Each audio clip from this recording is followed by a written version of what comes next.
There are some big changes to the Drunken Peasants Patreon that all DP fans should be aware of. First of all, we now have a $1 perk that gives you access to our patrons-only feed. See exclusive photos and get behind-the-scenes access to the Peasants, all for only $12 a year. The $5 perk, as always, gives you access to our monthly private show. It's a whole other episode of DP just for you. The $10 perk is DP commentary on a film, TV series, or video game every month. Past examples of commentaries include Troll 2, Masters of the Universe, and the unreleased Fantastic Four movie from the 90s. The DP Discord Smoke Sesh has gone down from $50 to $25. You can hang out with the Peasants and chat them up on Discord. For $50, you get your name immortalized by DP on air once a month, and you get a free pass to access DP on demand. For $75, DP will shill your product, service, or YouTube channel on the show live. It's absolutely insane for a show our size to sell advertising this cheap, and slots are limited, so get at it. For $100, you get to come on the show and join us for the segment of your choice. And remember, all patrons of $5 and up are eligible to win the green ticket, a chance to hang out with the Peasants and be on the show live in studio. Experience the magic of stoner degenerates watching videos live and in person. You must be 21 or older to win. You should also know about new goals, like the 48-hour show, a US tour, and even a DP movie. For more information, check out patreon.com/DP.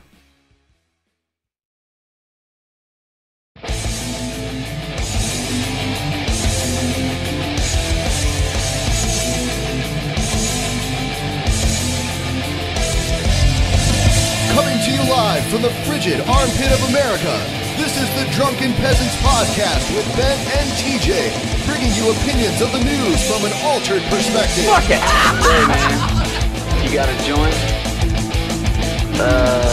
No, not on me, man. I don't have facts to back this up. It'd be a lot cooler if you did. What the fuck you talking about, atheist? It's okay. You're nothing, TJ. You're garbage. I just want to be light. You're garbage, And now, here are your hosts, Ben and TJ. We'll do it live.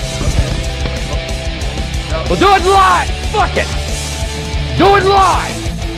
Fucking thing sucks. Hello, it's the Drunken Peasants Podcast, episode 407. And we're late a little bit. Smoke weed every day. TJ was trying to get his audio working. He's talking right now, but we... Oh, you know what? I just realized something. What's that? I had you muted. Go ahead. Yeah. Oh. You're a bad person. You're a bad person. Blaming it on me. No, but... So we have... it was your sound. We have the author of this book here on Fuck Whales. I read Fuck Whales to my girlfriend, and she's like an animal lover, you know? Yeah. And she said afterwards, well, he's not wrong. So there you go. There you fucking go. I'm sure we have some shilling to do before we really get into things. Wow, thank you. Quite an endorsement from your girlfriend. Yes, there you go. He's not wrong. Yeah. Put that on your next fucking dust jacket. I don't like him, but he's not wrong. My favorite comment or it's comment/criticism that I usually see is that people agree with me, but they don't like me. They'll say you're right, but you're an asshole. Hey, it works. Yeah. I'd rather be right and an asshole. I don't know. Yeah, you could be wrong and an asshole. First, I have to be right. Yeah. That's true. You know what? When I showed the book, I actually meant to do it like this. Oh. I was gonna go like, yeah, check it out, guys. I see. Fuck whales. No one wants to look at this piece of shit, so check out this book. Hey, there we go. Hey, I'm happy if we sell more copies of the book. Sell them all. Make MADDOX the richest author in human history. So we can build the Death Star. I just want to pass, what's his name, Grisham at this point. Because I don't know if you guys, maybe you guys have this queued up as a story. If you do, I don't want to step on your toes. What? But did you read about this? Where the pedophilia shit that he talked about today? Who? John Grisham? John Grisham. Really? one of the world's richest authors, $200 million in the bank, made something like $60 million last year, just raking in money. He came out, he did an interview with I think some British newspaper or something, and he said that not everyone who looks at child porn should be arrested. And I'm like, all right, what are you, what? And I said, that's one of those articles I had to read, because I'm like, okay, what's the argument here? What are you saying? And he's like, yeah, jail is just full of 65-year-old white guys. And I'm like, oh boy, this is... Wow, yeah. if there was any way you could have made that worse, you found it. Yeah. So yeah, I think your sales will probably be in excess of John Grisham's going forward. Well, probably. John Grisham's books are good sleeping aids, though, so I don't know if you'll ever pass him. This book is just AIDS. It's just normal AIDS. Just AIDS. No sleeping involved. No, I mean, literally, I knew people were like, yeah, I buy John Grisham's books. And I was like, well, why do you buy them? They seem kind of boring. They're like, well, yeah, that's the point. I start reading the book, and after about a few pages, I fall asleep, and then eventually I get through the book. Oh. Yeah. Well, he found his little niche there. Found his little niche. That's good. That's why he's rich. Wow. And a pedophile, allegedly. Well, if you, he's like, oh, well, if you just look at it, but dude, he kind of skirted the whole problem of it being abuse towards children, which is still there is a huge problem with that. So he just stepped in a huge minefield with that bullshit.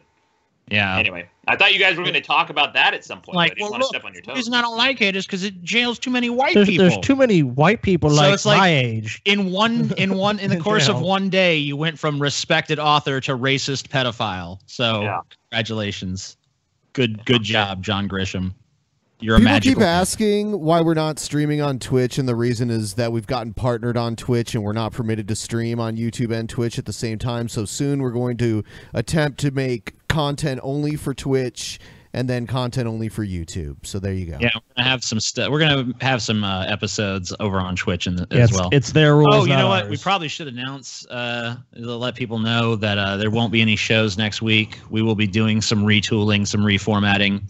We've taken some fan criticisms under advisement, and we're gonna fucking make some changes here to the Drunken Peasants podcast. So just stay fucking tuned. reformat your fucking brain, TJ. I wish I could, but I can't. That's sad.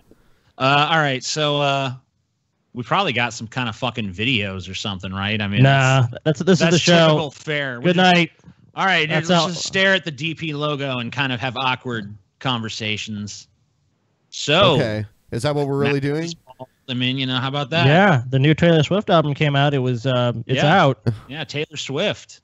Damn. I like that music. All right, TJ, you've met your match. You know what? This guy will surpass you someday. Pass me. Yeah. Soon I will be licking his feet. Yeah. He's the ultimate version of TJ.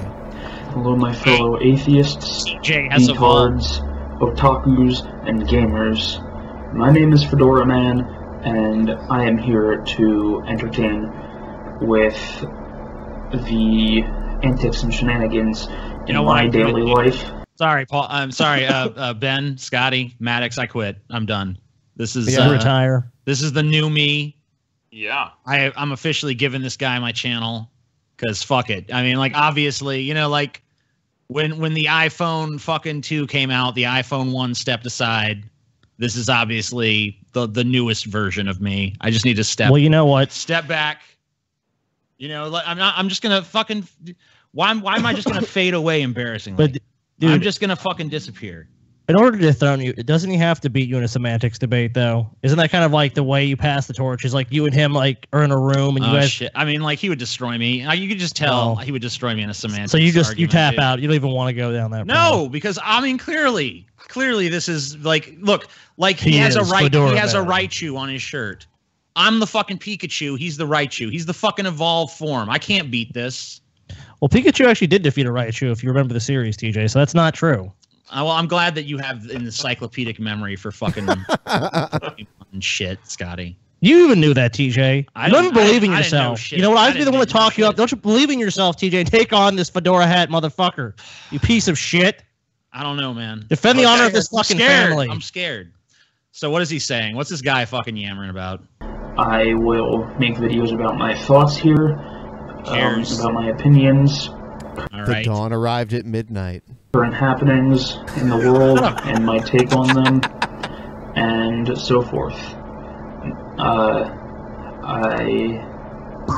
say a lot, and please don't make fun of me for it. It makes me cry. So far, it's just trying to is the troll that he's like so boring, it's unbelievable. Yeah, dude, this should be boring or not boring. It'd be a lot easier then. Okay. I could give you a definitive answer there. Do you know if he's trolling or not?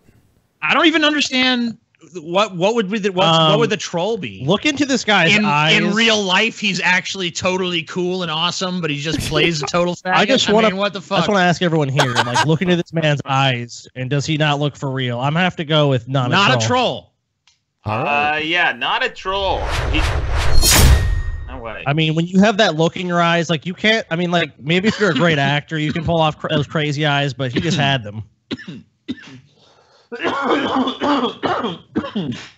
All right. Here's another one. A coughing cast. What's up, guys? It's Jared Genesis here. So, this message goes out to all the fans of the Angry Peasants. The Angry. I knew I would start a shitstorm with that video I made, but let me just say this. I was simply defending myself, guys. You know what, Ben? I'm I just 31 realized years old. Went from one boring fucking guy sitting in his bedroom with a cartoon shirt on to the exact same thing. Yeah. Not a troll. You think this guy's not a troll? Not a troll. Did you guys well, dude, did you hear about Spooky Max, your former lover? Yeah, my your jilted former lover, jilted Spooky Max, who is now reported us. What? Yeah, he's sick of our shit. I'm sad. I can't believe it, dude. All we did was want to be his friend, dude. It's pain. It's painful. I mean, you had sex with this man, and see how he turns on you so quickly? Yeah, you know, it's sad how that happens, dude. It's sad how that. I mean, 1 minute he's fucking blowing you in the fucking back of an alley, and now it's fucking what? He's fucking reporting you to fucking YouTube. What's going on here, man? That's insensitive. Spooky Max cannot fit in an alleyway with me. I'm sorry. There's no alley that wide where it could fit two of us fat fucks with enough for a blowjob, you know? Hell no. Hell no. We did it on a main city thoroughfare, dude. All right. Jesus. So I say not a troll. Are you serious? Yeah, I agree. Not a troll. I think he's a troll because I've actually watched this video. I don't know. No way he's a troll. Look how much Ninja Turtle shit he has in his room. He's got the Rocksteady and Bebop characters in the background. He's even said that he trolled before. Don't you remember the video we watched where he was like, yeah, sometimes I troll. But when he said he was trolling, that's when he was trolling. Totally wrong. Okay, fine. Democracy doesn't work. Democracy doesn't work. We all, and that's understood. I mean, look at our president. We know it doesn't work. You. I hate you guys. All right. I pulled something for where's mine? I fucking pulled a troll, not a troll, dude. You did? Badass troll or not a troll? What was it? What was it? Was here. What was it? Was was bitch it orders French fries at Taco Bell, dude. What? Oh, I've already played that, but I might have played it on I might have just played it on my stream. But yeah, it's ridiculous. I don't think it's a troll. I think it's a dumb drunk bitch. Whatever. All right, DP Action News. Let's go. When you burn it down, Anderson, what are you left with? People are discriminating against wolves. They're laughing at us, at our stupidity. TJ, are you with me?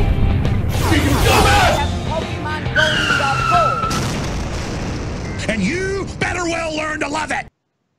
What? I fucking do, Alex. Just wait till Texas secedes, TJ. Just wait. All right. Wait till why? What's gonna happen then? Oh, you'll see what happens, dude. Okay.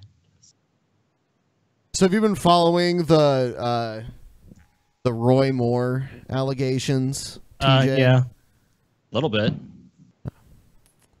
I read just today that apparently it was pretty much an open secret in his town that he was flirting with teenagers constantly. But TJ, in fairness to that, and to Roy Moore, haven't you endorsed those kinds of relationships in the past? Yes, Scotty. You have? Okay. Just checking. So You don't think that there's anything wrong with that, correct? Yep, that's correct. Okay, Scotty. just making sure, TJ. Just want the record. 100% sure. The big story that came out today about that too is one of the girls who alleged that he had a relationship with her when she was underage actually has a yearbook that he signed. Yeah. And I think it was in her junior year or something like that. She was like 16, maybe. So we had like a real Matthew McConaughey type character, that's about to become a senator. Wow. Well, okay. Look, I mean, my first exposure to Roy Moore, because I actually lived in fucking Alabama briefly. Oh. My first exposure to him, he was still a judge, and he was fighting to make sure the 10 Commandments could be placed outside the courthouse. He was disbarred for that too, wasn't he? And removed from office. Yes. I don't know if it was that or if it was something else. I think it was ultimately that. I mean, it went to the state Supreme Court, right? And they ruled that this was unconstitutional. And they took it off the lawn. Because I think they said that all the other different churches, this was either in Alabama or Kansas, but all the different churches wanted to have their own monuments on there, right? Like the Hindus and the Atheist Church, or the Church of Satan, not the Atheist Church, the Church of Satan, they wanted to have the Baphomet statue or something like that. Yeah, the Satanic Temple. Who actually the feuds with the Church of Satan, apparently. Really? They throw down. Yeah, I saw him fighting on Twitter. Church of Satan was throwing shade at the Satanic Temple, like, they use Satan for politics. We just use it to dress up and they're a bunch of fucking spells posers, dude. I don't like them. Fuck those guys over there. Here's We're a political organization. Satan has no politics. Here's Roy Moore responding to the allegations. I want to address what's been brought out on television today by Gloria Allred and a client that she has about things I allegedly did. All lies. I want to make it perfectly clear. The people of Alabama. Fuck behind him that just has this fucking 100-yard stare, just kind of in the green shirt. He's probably sitting there right now. This is all fake news. Roy Moore's a good man. He did nothing wrong. Roy Moore's a good man. He has that look on his face like, did I leave the tractor running? Yeah. They know me. They know my character. They know what I've stood for in the political world for over 40 years. And I can tell you without hesitation, this is absolutely false. 7 people willing to support him. Actually, he's up on his opponent by 10 points. Damn. In the latest polls. Cool. But dude, it's Alabama. Yeah. Come on. Alabama's like, we don't see what the big goddamn deal is. I never did what she said I did. I don't even know the woman. I don't know anything about her. I don't even know where the restaurant is or was. And if you look at this situation, you'll see that because I'm 11 points ahead. You actually just can't remember because you have dementia. You're fucking going through that right now. I mean, look, I'll be honest with you. I fucked a lot of teenage floozies. I can't remember where each one come from, where I found them. I mean, shit. And where I left them. I'm Roy motherfucking Moore, bitch. I lay a pipe all around this town. I saw a tweet today where they were talking about this, and someone was trying to make the argument that this was okay because Joseph and the Virgin Mary were like together when she was 16, and someone called them out and was like, "Hey, dumb fuck! The whole point of your religion is that he didn't fuck her." So, on the point of Sean Hannity, didn't he lose a sponsor recently? The coffee machines. You're right. Yeah. So now I see videos of people throwing them out of windows. Yeah. And stuff like that. They're fucking horrible and they suck and they don't work right and they're a waste of money. Yep. That is true, but that's not why people are breaking them. They're breaking them because they won't support Sean Hannity. Remember with the NFL when the players were kneeling, it was a bigger issue. I mean, it's kind of settled down, but like people are burning their fucking jerseys and their season tickets. Like, I'll never watch another game. It's like bullshit, dude. You'll be watching in a few fucking weeks from now. I don't give a shit. 10 or 11 points ahead. This race being just 28 days off, that this is a political maneuver and has nothing to do with reality. It's all about politics. And I'd like to let my wife make a few statements. I've been married. Yeah. I wonder what his wife's going to say. He's innocent. Oh, I think she actually says that the people were paid. Really? Let's hear it. I think so. For 32 years. We've been together for 33 altogether. He has never one time lifted a finger to me. He is the most gentle, Not most been accused kind. of beating people. I mean, what the fuck does that have to do with anything? That's a great deflection. He's never laid a finger on me. He's never even stuck a finger in my pussy. It's too old. Come on. He said, bitch, I'd find cobwebs in there. Like, oh, 33 years together. That's more than double the age of his average date in the past. There you go. Man that I have ever known in my life. He's for 33 years. Godly. He's loving, and everybody in this community knows it. These are our church members. These are our family. These are our friends. These are people that know him just like I do. These things are false, and it's ugly. It's the ugliest politics that I've ever been in my life. Look at that old doddering fucking woman behind her. Yeah, dude. She's wearing pink. She didn't say nothing about no one being paid, at least here. Maybe she it looks like she lost something. She's like just looking at the ground despondently. You guys remember Michelle Bachmann? Yes. And her crazy eyes? Look at Kayla's eyes in this. Kayla Moore, she has the same fucking crazy eyes. Yeah, I mean, like, all you had to do is dye her hair, and I think that was Michelle Bachmann. Yeah.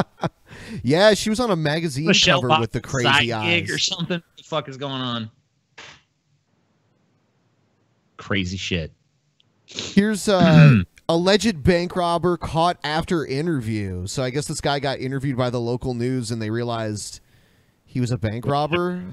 I don't know. That's a story you'll see only on CBS 46 News. A man accused of robbing at least 2 Gwinnett County banks and trying to rob several others takes time out of his busy schedule to chat with one of our reporters. It was definitely a strange day for CBS 46's Ashley Thompson. She was working on a story about a busy Lawrenceville intersection when she unknowingly approached that alleged bank robber, just asking for his opinion on traffic. Take a look.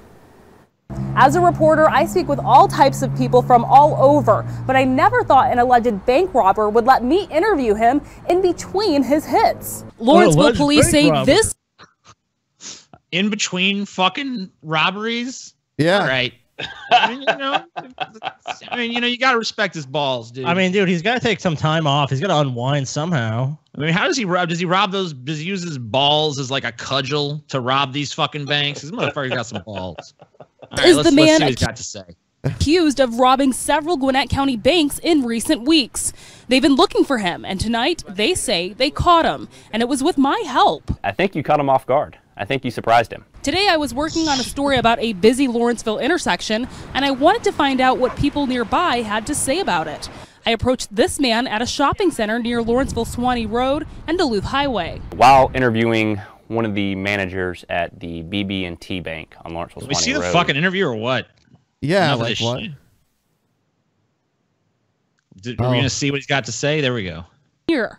You know, Gwinnett doesn't really have its own public transportation, so MARTA coming out here would definitely help out a lot. Lawrenceville police called me and asked me who I interviewed. They used that info to track him down. Lawrenceville police tell me he robbed the Chase Bank on Collins Hill Road before this interview. This guy wasn't smart enough to go like, I have nothing to say, bye. Yeah. Yeah, I mean, like, I'm pretty sure you don't have to fucking do that shit. Yeah, it's like the guys that were... Why is the super chat coming on the screen here? On what screen? On my screen. Yeah. Oh, shit. I didn't know that it was on. Let's see.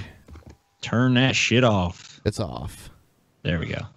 Other nearby banks, scoping them out. Right after our interview, police say he went into a nearby Fidelity Bank. He kind of has a I don't understand the fucking mental process here. Of like, okay, I'm in between bank robberies. A news reporter wants to talk to me. Should I do that or no? I don't understand the process of yes. Unequivocally, yes. You don't have to talk to them. What did he think?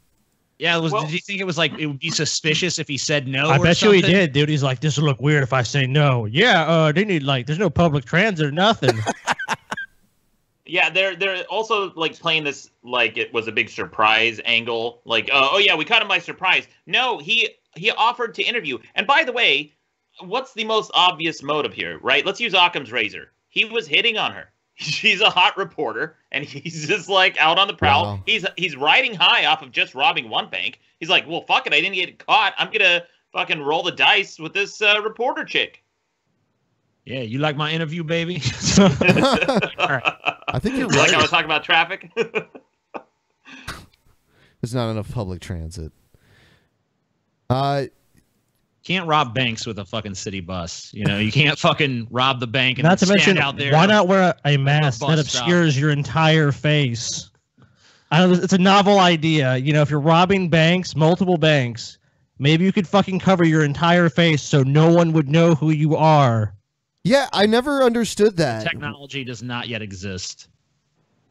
You guys remember that story from like 5-6 years ago where someone was robbing a shit ton of banks? I think like 7 or 8 of them got away with all of them except for the last one, obviously, because they unless they you know, if they're ever caught, they know who it is. But this guy, the reason he was so successful and he wasn't wearing anything to cover his face is because his face itself, he was wearing a giant mask, but the mask was of a black guy.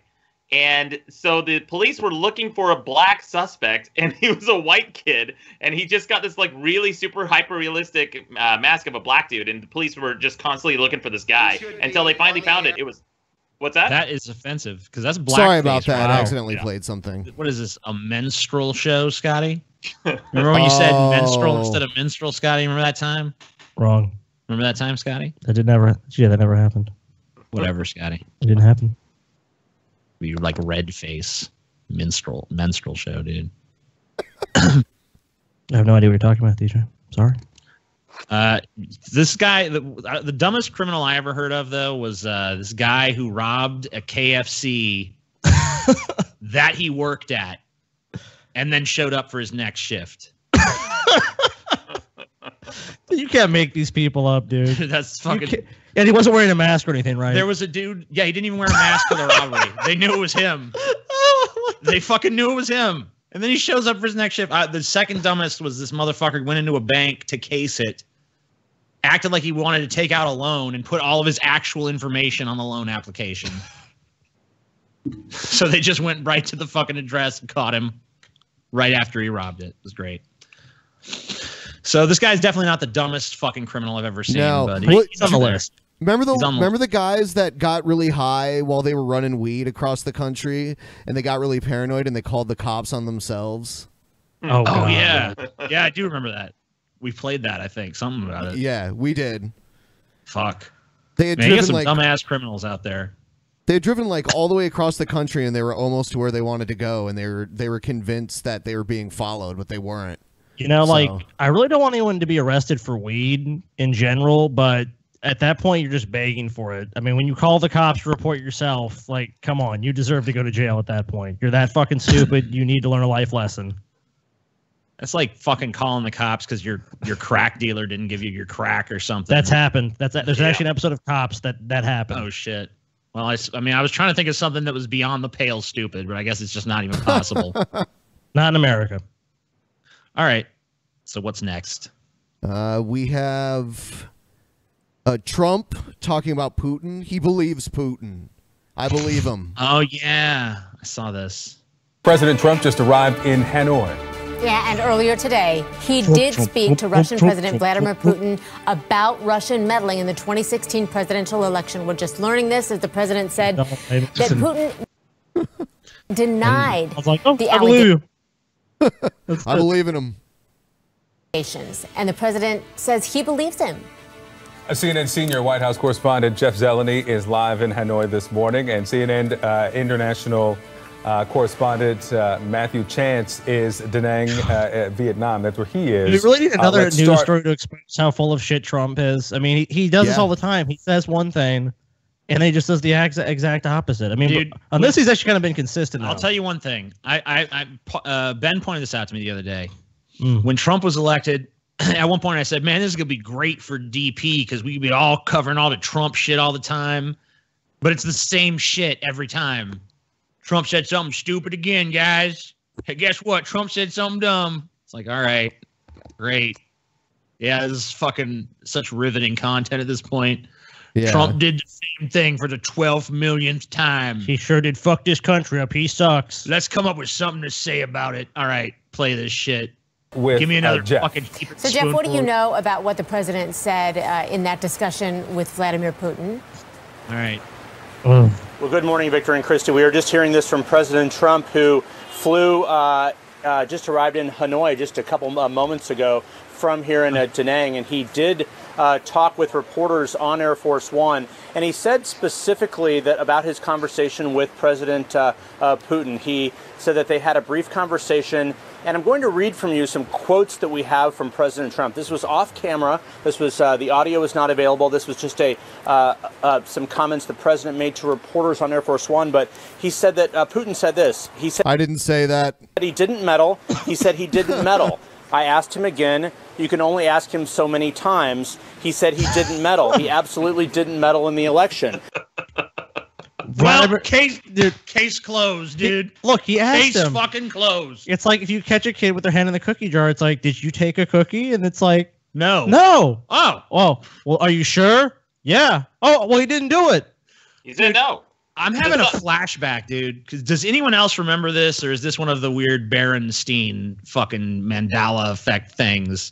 Yeah. I fucking remember when George W. Bush was president, he said almost the same exact shit. He said, like, I looked in Putin's eyes, and I could see he was a good man.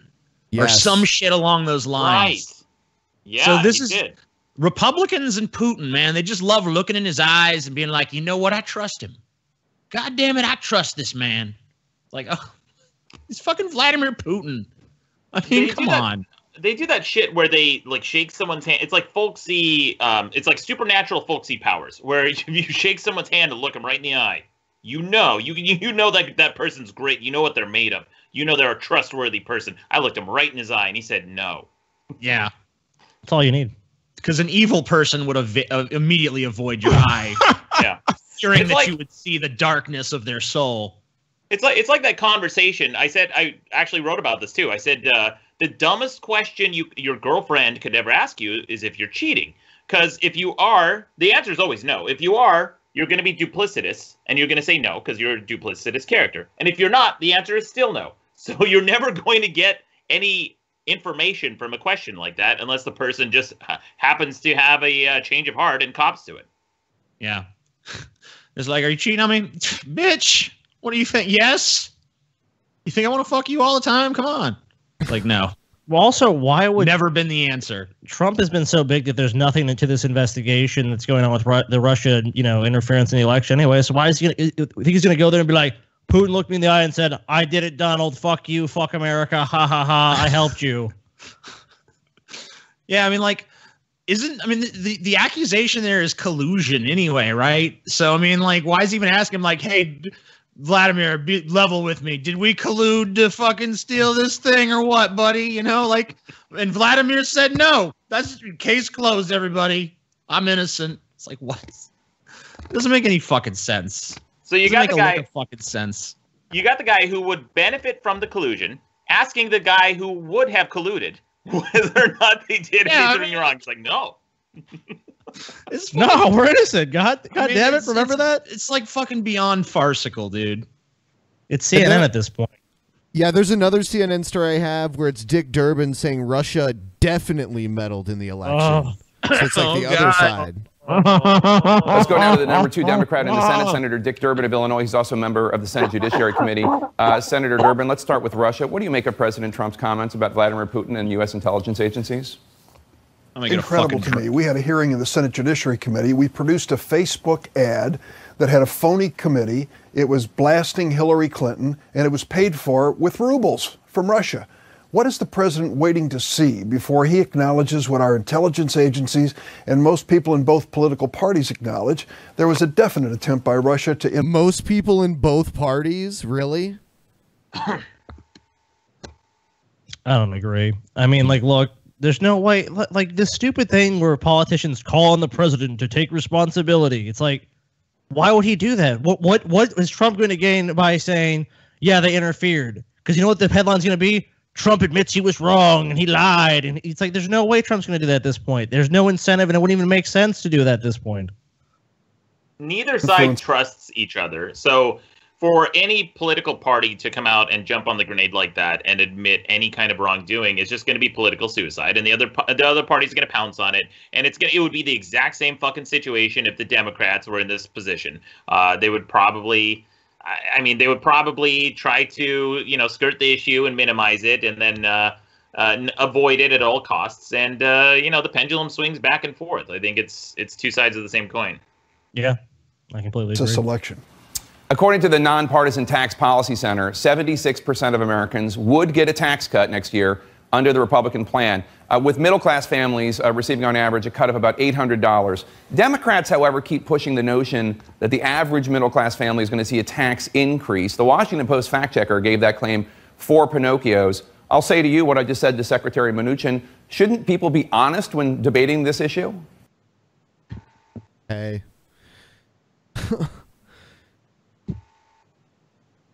You don't normally see that.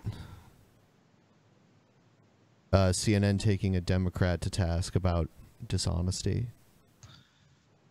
I mean, it's been debated, and I mean, no one's seen the final versions of what these bills are actually going to be and how much people will save or not save. I mean, I think the bigger issue is Republicans all ran on, oh my God, the debt's building. We're going to leave our grandchildren massively in debt. And there's no doubt that their plan is going to be, at least by most estimates, add $1.5 trillion to the national debt. So I don't really get we're going to cut the debt, we're going to reduce our deficits, we're going to do all this when they're doing the exact opposite.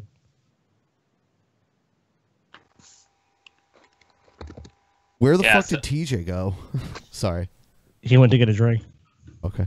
I haven't looked at that tax plan too closely. The 76% of Americans are going to get a tax break. It's just, I don't know. It's hard to fucking believe any of this shit anymore. But Trump at one point proposed, I think this was in 2004, he proposed the biggest tax hike in U.S. history. Have you guys seen this video? No. Oh, yeah, it's bonkers. He was suggesting that, and it was actually going to be to tax the rich, which is, kind of more on the liberal side of the spectrum. But he was going to tax high-income earners enough to cover the entire national debt. And the CNN reporter pressed him on it and said, well, how do you propose to do that? Most people who are rich don't necessarily have liquid assets. They have their assets tied in property and things like that. And he suggested that he would force them to sell their property to pay this to pay off the national debt. This is Trump suggesting. Well, who the fuck is gonna buy it if everyone who's rich is being taxed like that? Right. No one's gonna fucking buy those properties. Well, not to mention also some of the debt is basically the American people. So you can't. I mean, most countries can have some debt. It's okay. It doesn't have to be zero. That's kind of the point. But it's increasing the debt at a rapid rate and funding it through deficits every year. Some debt is good. I think that we should be in debt to China and China should be in debt to us, just as like a little bit of extra insurance so we don't go to war with each other. Yeah. Well, they need someone to export all their shit, so I think that's pretty good insurance right now. What's next? That's pretty much all we have. I don't care about Dick Durbin and his about bullshit. The news. I mean, the news Fuck sucks today. Honestly, it does. We haven't had you on the show since the Louis C.K. thing happened, though. TJ, how do you feel about that? Louis C.K. I mean, I don't know. I'm like kind of. I can understand being like totally uncomfortable if you sit down in a room with fucking like Louis C.K. and he's like, "Hey man, how's about I whip my dick out, start jerking off?" It's like, what? You're kind of blindsided by that, especially when you're like, "Oh shit, there's like a lot of social calculations you got to do in your head, like, oh shit." So definitely a weird position, but like I don't know. I don't think you can put him on the same level as like Weinstein or Stein or whatever the fucking Jew shit it is. Jew shit. It's not like he was raping him, and it's not like he even really forced him. Like if there's no story about like Louis C.K. like I tried to leave the room, but then he got in front of the door and kept jerking off and made eye contact with me uncomfortable. Like, he sat down, he whipped his dick out, and I think a few of the women did run away. They're like, "Fuck this, I ain't watching this." And then one of them watched and laughed. And she said, later I was uncomfortable. It's like, you made your fucking choice. You had the fucking option to leave. I mean, whatever. But it's inappropriate behavior, whatever. But I just don't think it's on the same level as, and I don't really think it's necessarily like a super predatory behavior. But and he copped to it too. He actually said that the allegations were true. He got caught and he was like, "Yeah, I did it. Whatever. I'm a piece of shit. What am I gonna say?" Well, I think the big problem here is, look, in terms of sexual assault and sexual crimes and rape and things like that, this is the bottom of the totem pole. It's relatively innocuous. But the problem is that Louis C.K. was in a position of power, is what people are saying. So as a very well-respected comedian, as somebody who has the power to make or break your career, like, for example, he published Tig Notaro's comedy album. And it went to #1 on the charts. It did really well, and she you know, it helped get her and get a name for herself. But but I mean, the low price she paid for that was just having to watch him stroke his dick a few times. You know, I mean, like, it used to be kind of like if someone came to you and was like, "Hey, look, I'll give you $1 million to produce your comedy album. In exchange, you got to watch me jerk off." I'd be like, "All right, I'll do it. Whip it out. Let's see." You know, and then later I'm going to be like, I was put in a fucked up position. It's like, well, they had the power to give or take that from you, and you had the power to fucking take the deal or not. So I don't know. Well, what about this? I'm just wrong think on some of this shit, I guess. I don't know. What about this though, TJ? What if so the position is not necessarily that you're going to get an opportunity or not, but in addition to that, what if he punishes you punitively, like Weinstein did with some of those girls, some of those women? He tried to wreck their careers. That's another thing about the Louis C.K. thing, is because I never read anything about him being like, "Bitch, if you leave this room, your career is fucking gone." You know. So I mean, I don't really know that he used. I mean, like, maybe it's implied there. Like, it's like if I go to fucking, you know, meet fucking Philip DeFranco or some shit, you know, and he's like, "Okay, you know, I can fucking help you out on YouTube, but first you got to finger my butthole or something." You know, it's going to be a tough situation, especially if he just springs it on me real sudden, like, you know. You got to ease into that shit. You got to drop a few hints that might happen so that I can kind of acclimate to the situation over time, you know. You got to ease into it. You can't just drop that shit. That's how you can fucking revive your YouTube career to new heights. Well, I mean, TJ, accuse Philip DeFranco, say like, "Look, I went to meet him. He's like, finger my butthole. Yeah. And I felt so uncomfortable." Yeah, I mean, it's an accusation. It's got to be true. I mean, you can't make an accusation that didn't happen. I mean, everyone knows that's impossible. Obviously. So, yeah. Well, Franco, he made me finger him. I mean, it's just fucking truth. You fingered his butthole. Unvarnished truth. I was very uncomfortable fingering his butthole, but I did it because I felt pressured. And then he never even gave me the shout out that he promised. So fuck him.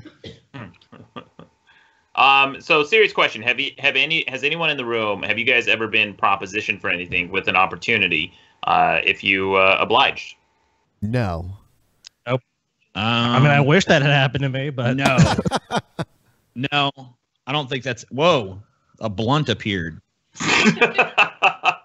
Just appeared, and huh? a blunt. I was sexually harassed in the workplace at my previous job by a female coworker. What happened? Like, she'd come up behind me and like stick her hands in my back pockets and grab on my ass and shit. And I'm totally like, I don't know, 17, 18, something like that.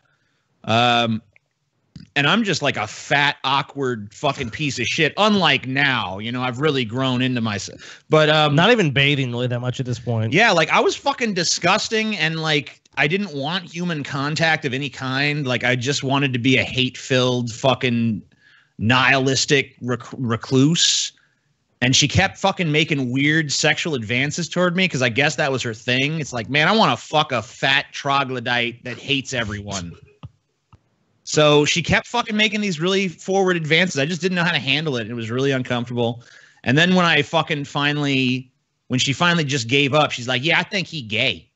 I think he gay because he didn't want none." Told everyone I was gay. Like, he gay because he would be all up in this if he wasn't. I don't know. There is that presumption that men always want sex, and if you have any opportunity to get it, you're gonna take it. But that's obviously a stereotype and just not the case. Was this woman in a position of power over you? Was she a supervisor? No, not really. We were pretty much equals on the ladder or whatever. Is that who TJ meant when he said girls flirt with me? Girls flirt with me. Yeah, well, that was one. That was one of the many girls that flirted with me. She went beyond flirting though. She was like sexually aggressive.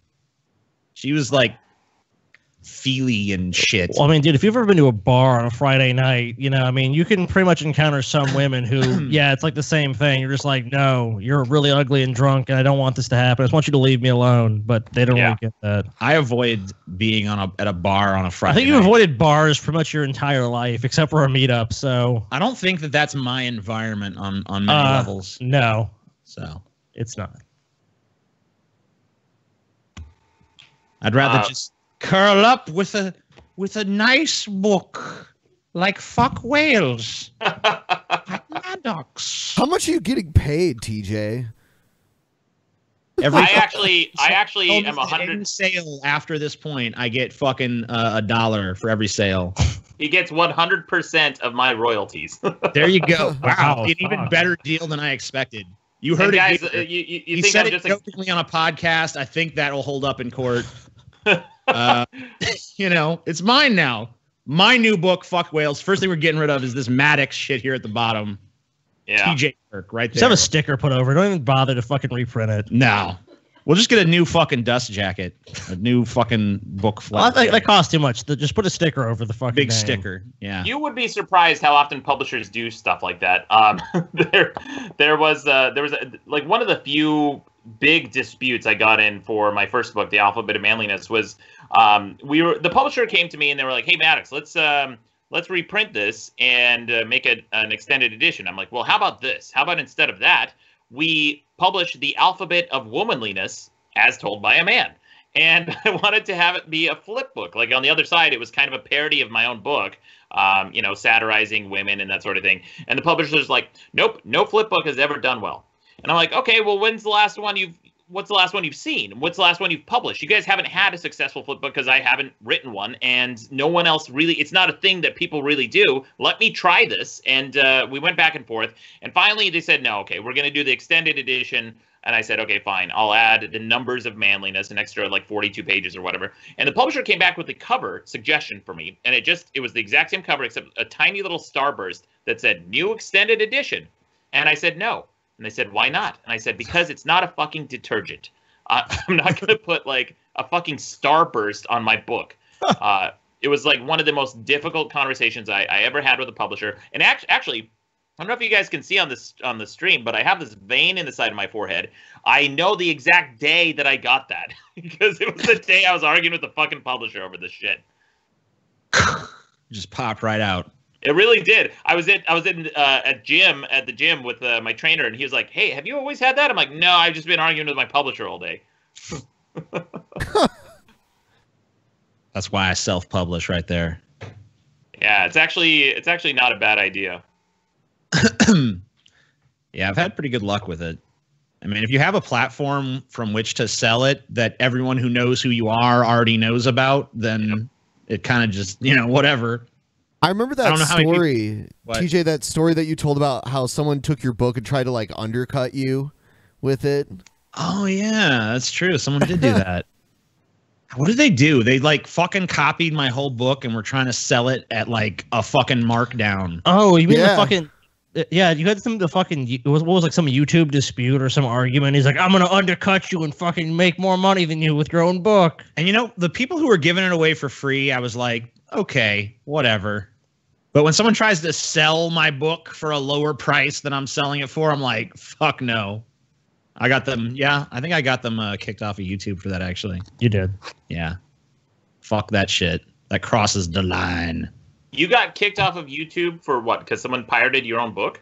No, I got them kicked off of YouTube for fucking pirating my book. Well, not even pirating, just trying to resell it. Not even pirating it. Trying to fucking...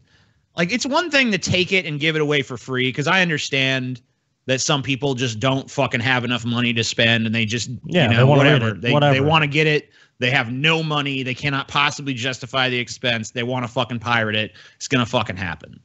I mean, I'll take measures to stop it, but whatever. But someone who's just like, I'm going to fucking take your book and try to sell it myself and make profit from your work. At a markdown. That's never going to fucking happen. Fuck you. You're gone. And they were. Yeah, that's fucked up. That happens a lot to me with t-shirt designs. Like, people just outright go to my online store, like, "Oh, I like that design," and they just upload it to their own store. There you go. We've had that happen to us too. Yeah. People have sold knockoff Drunken Peasants shit.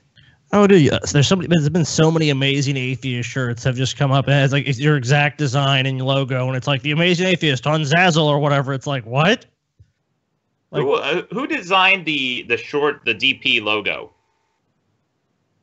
We just hired out a fucking designer to do that. We just went on 99 Designs from 99 and just picked the one we like the best. Yeah. Fucking A, not too bad. It reminds me of like an old 90s Quake logo. You know, like the grittiness to it. I don't know if you guys are Quake players, but I was back today. Yeah. Dude, Quake is awesome. Quake I'm a 3 faggot, Arena. so I never played Quake. God, you suck, TJ.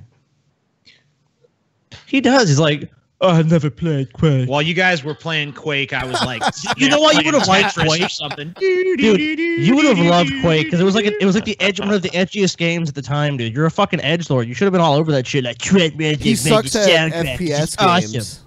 He sucks. He sucks at first-person shooters. Oh yeah, I'm terrible. God, watching TJ play Doom was just like a frustrating experience. It was frustrating for me too. You kept pointing out all the shit I was walking by. You missed everything, dude. You missed every fucking power up, every fucking ammo drop, every health drop, every secret. You missed every possible thing you could miss. Like I don't even know what dude. If like if you gave a 5-year-old the control of the game, they would have done a better job. Well, that's why I don't play that shit. Because I'm no goddamn good. Well, I'm great. There you go. This country is great, buddy. Let's make America great again. Oh my gosh. Do you want to open up? Do you want to open up Streamlabs, TJ, or do you want to move on to crazy people? Dare we? Dare we open up the lab of streams? Let the people speak. I say, let them speak. Let's see what the bozos have to say. Oh shit! Shots fired. Open it on up. Let's see. Let's It's get open. some money. Let's have money time. Is that what we Which, should by the just way, call it? that's what I had to do to be on this podcast. You guys think I'm just on here as a guest? I'm actually a $100 patron. That's awesome. How often does that happen, guys? Do you actually get a $100 patron on pretty often? Yeah. Yeah. All the slots are full. We don't bring them on for a whole. We used to fucking kind of bring people on for a while, but like usually there was sort of a spurg factor, you know. Yeah. A spurg factor. So we kind of like limited their spots a little The bit more. fans are a reflection of you, TJ. Well, I mean that makes sense. That makes sense. So I mean, you're just on this, saying. I mean, you're on this. I blame the spurg factor on you, dude, because you're on this show. You know, I mean, fair enough. The TJ Kirk fans aren't quite as passionate as the Drunken Peasants fans can be. You know. So you're saying the Drunken Peasants fans are better, TJ? Are you attacking your own fan base? I'm not saying that. No, I'm not saying that. It sounds like you're attacking your own fan base. Shut up, Scotty. Shit. You're a fucking faggot, dude.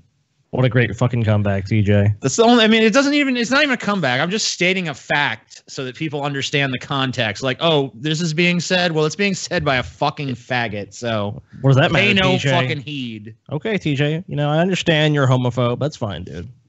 It's fine to be a homophobe, TJ. You have a right to freedom of speech and freedom of expression. I didn't know that was even in doubt. Here you go. Take it. Have any of them shown yet? Nope. Not a single fucking Any thing. There was one to Scotty from Umbrella Corp Security.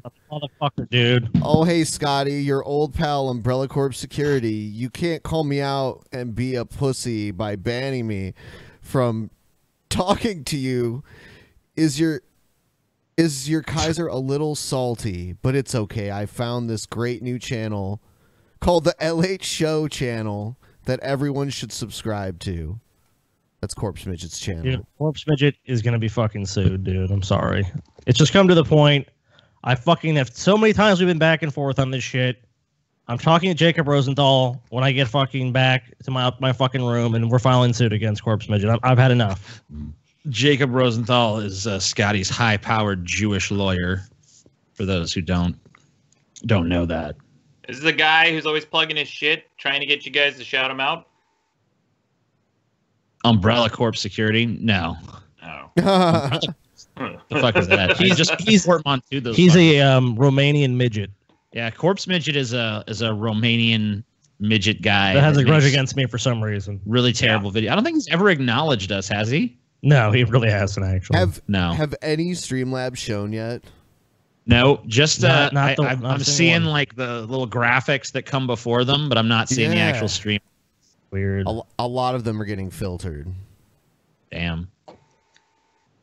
There's a lot of troll ones. Well, they're still paying us, so. Yeah, keep that cash coming in, guys. Yeah, I mean, if you guys are hitting the filters, it's not our fault. Damn trolls. How do you guys like Streamlabs? I mostly like it. I've had some problems with it. Like a lot of times, like it'll just not show. Like not even because it's getting caught in a filter, but it just stops showing up. And I'll fucking do the test, and I'll be like, okay, let's see the test. And then the test shows up. It's okay, but the actual Streamlab don't show up. That's great. Yeah, it's not showing up right now. Yeah, that's what happens on mine a lot of times with Twitch, with the XSplit. They don't show. They either don't show up or they echo. It just like doubles up. And I know I'm not doing anything wrong. No possible way. No way. Love you guys. One.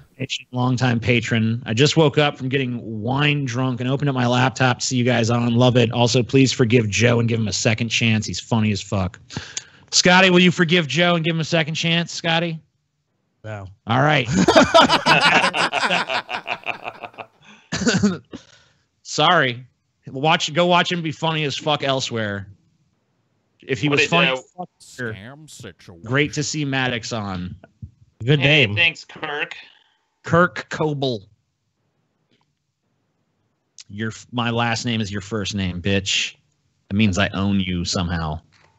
I don't even understand my internal logic with that one, but I got in an argument with my co-host on my podcast because first of all, okay, the female on Seinfeld, how do you pronounce her name? Elaine. No, I mean the actress. Julia Louise Dreyfus. Oh shit. Okay, maybe he's been right. I've been saying Louis instead of Louise Dreyfus. That's what I think. I could be wrong, but that's what I say. I don't know. I don't fucking give a shit about Seinfeld or that bitch. His argument's like, Louise is not a female name. I'm like, well, it's a fucking last name. No one's last name is male or female. To great absurdity. Donated $5 of 1994 too. Thank you. Thank you for your $5 and nothing to say. Sometimes it's best to say nothing at all, TJ. Your money speaks volumes anyway. The only thing you care about, TJ, is money. The only thing I give a fuck up. Like, I mean, like as the older you get, what really do you give a fuck about besides, just making some money? Sex, drugs, and rock and roll. What am I? I'm supposed to care about shit like I'm a fucking teenager still? Fuck off.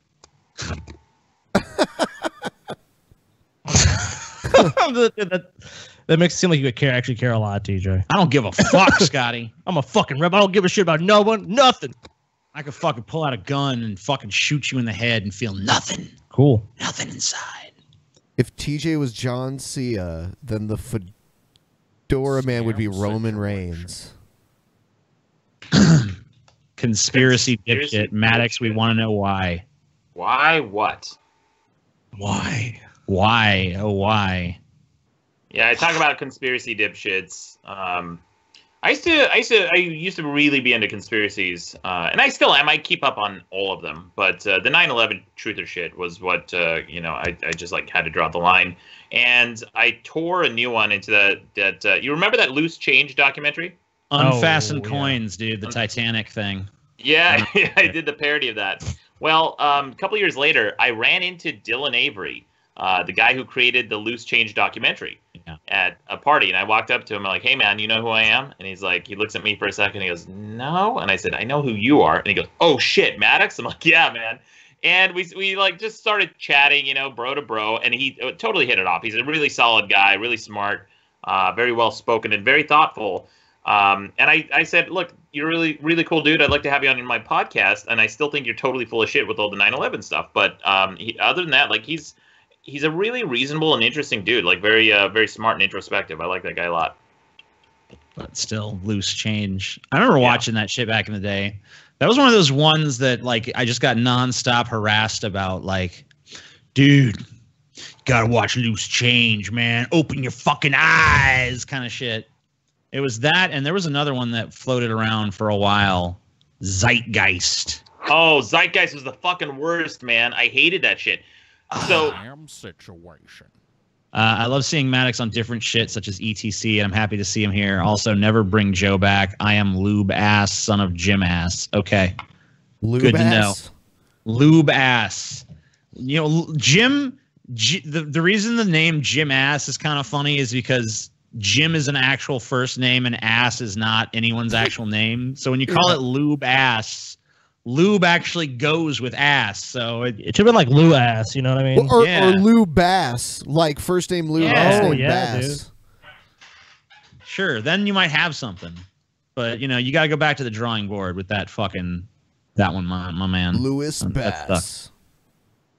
Scam situation. So happy to see Maddox. K babe. $10 for the Maddox. Very good. This pleases me. Maddox doesn't get any of that money though, so. Yeah, no, I paid to be here. So 45 seconds left. Yeah, and then we move on.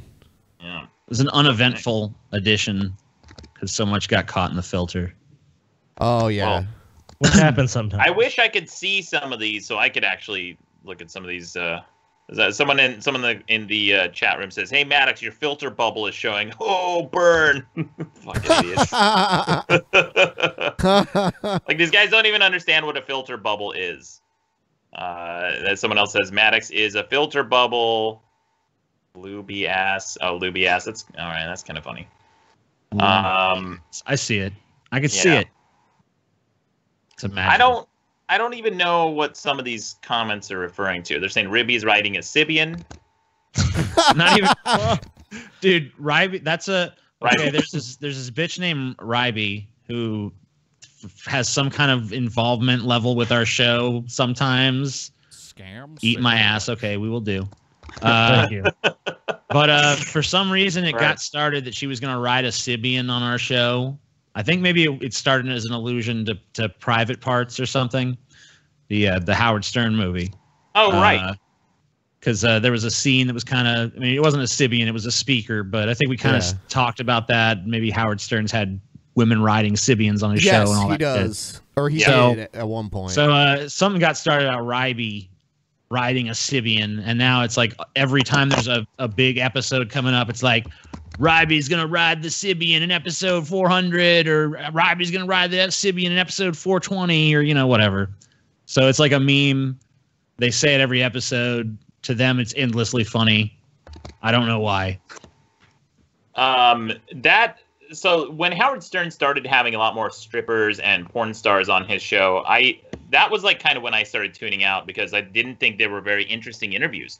As much as I like porn and boobs and nudity, but they're not the most interesting guests. I don't like athletes as guests, and I don't like, generally speaking, strippers and porn stars, just the ones that he tended to book on his show. It seemed like what was that strip club he would always go to? Cats or something? Scores. That's right. And it seemed like he was it was almost like a mutual promotion where he would get some of the strippers to come in, and they didn't have anything to say. They weren't, they just were there on the show as kind of eye candy for the E network. Remember when you did that live show? There you go. Yeah, I remember watching that sometimes. Yeah, it was on late at night. Yeah. All right. So you wanna go to Crazy People? Yes, we are.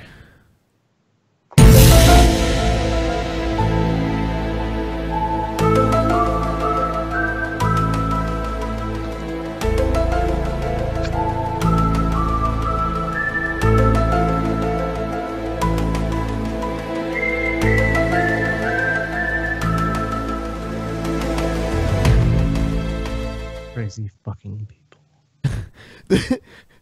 This was one of my favorite videos that TJ sent me today, and the title is "Faggots Playing Like Real Whores Around Here, Orlando."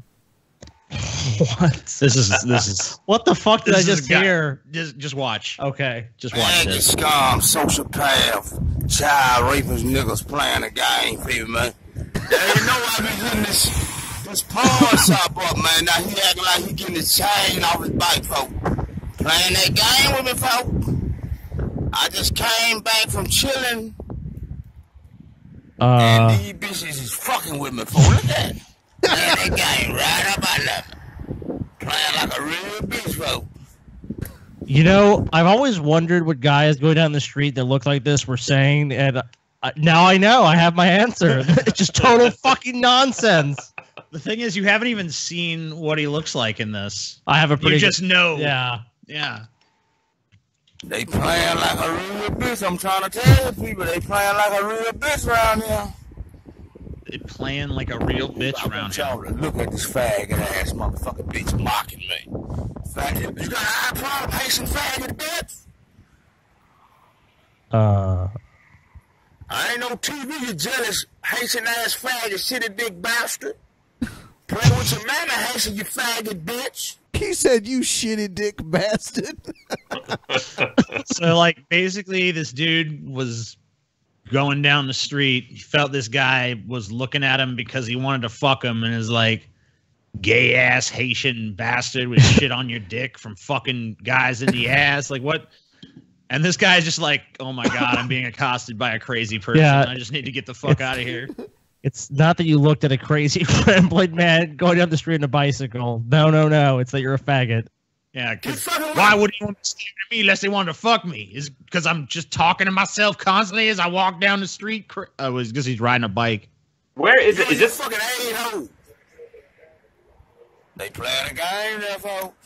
You got his lover here walking right up on me. The KKK. What? How did they get involved? That guy's in the KKK, dude. You supposed to be a god, huh? Mocking a poor-defensive black man, huh? Walking up the street, are you supposed to be a god, huh, buddy?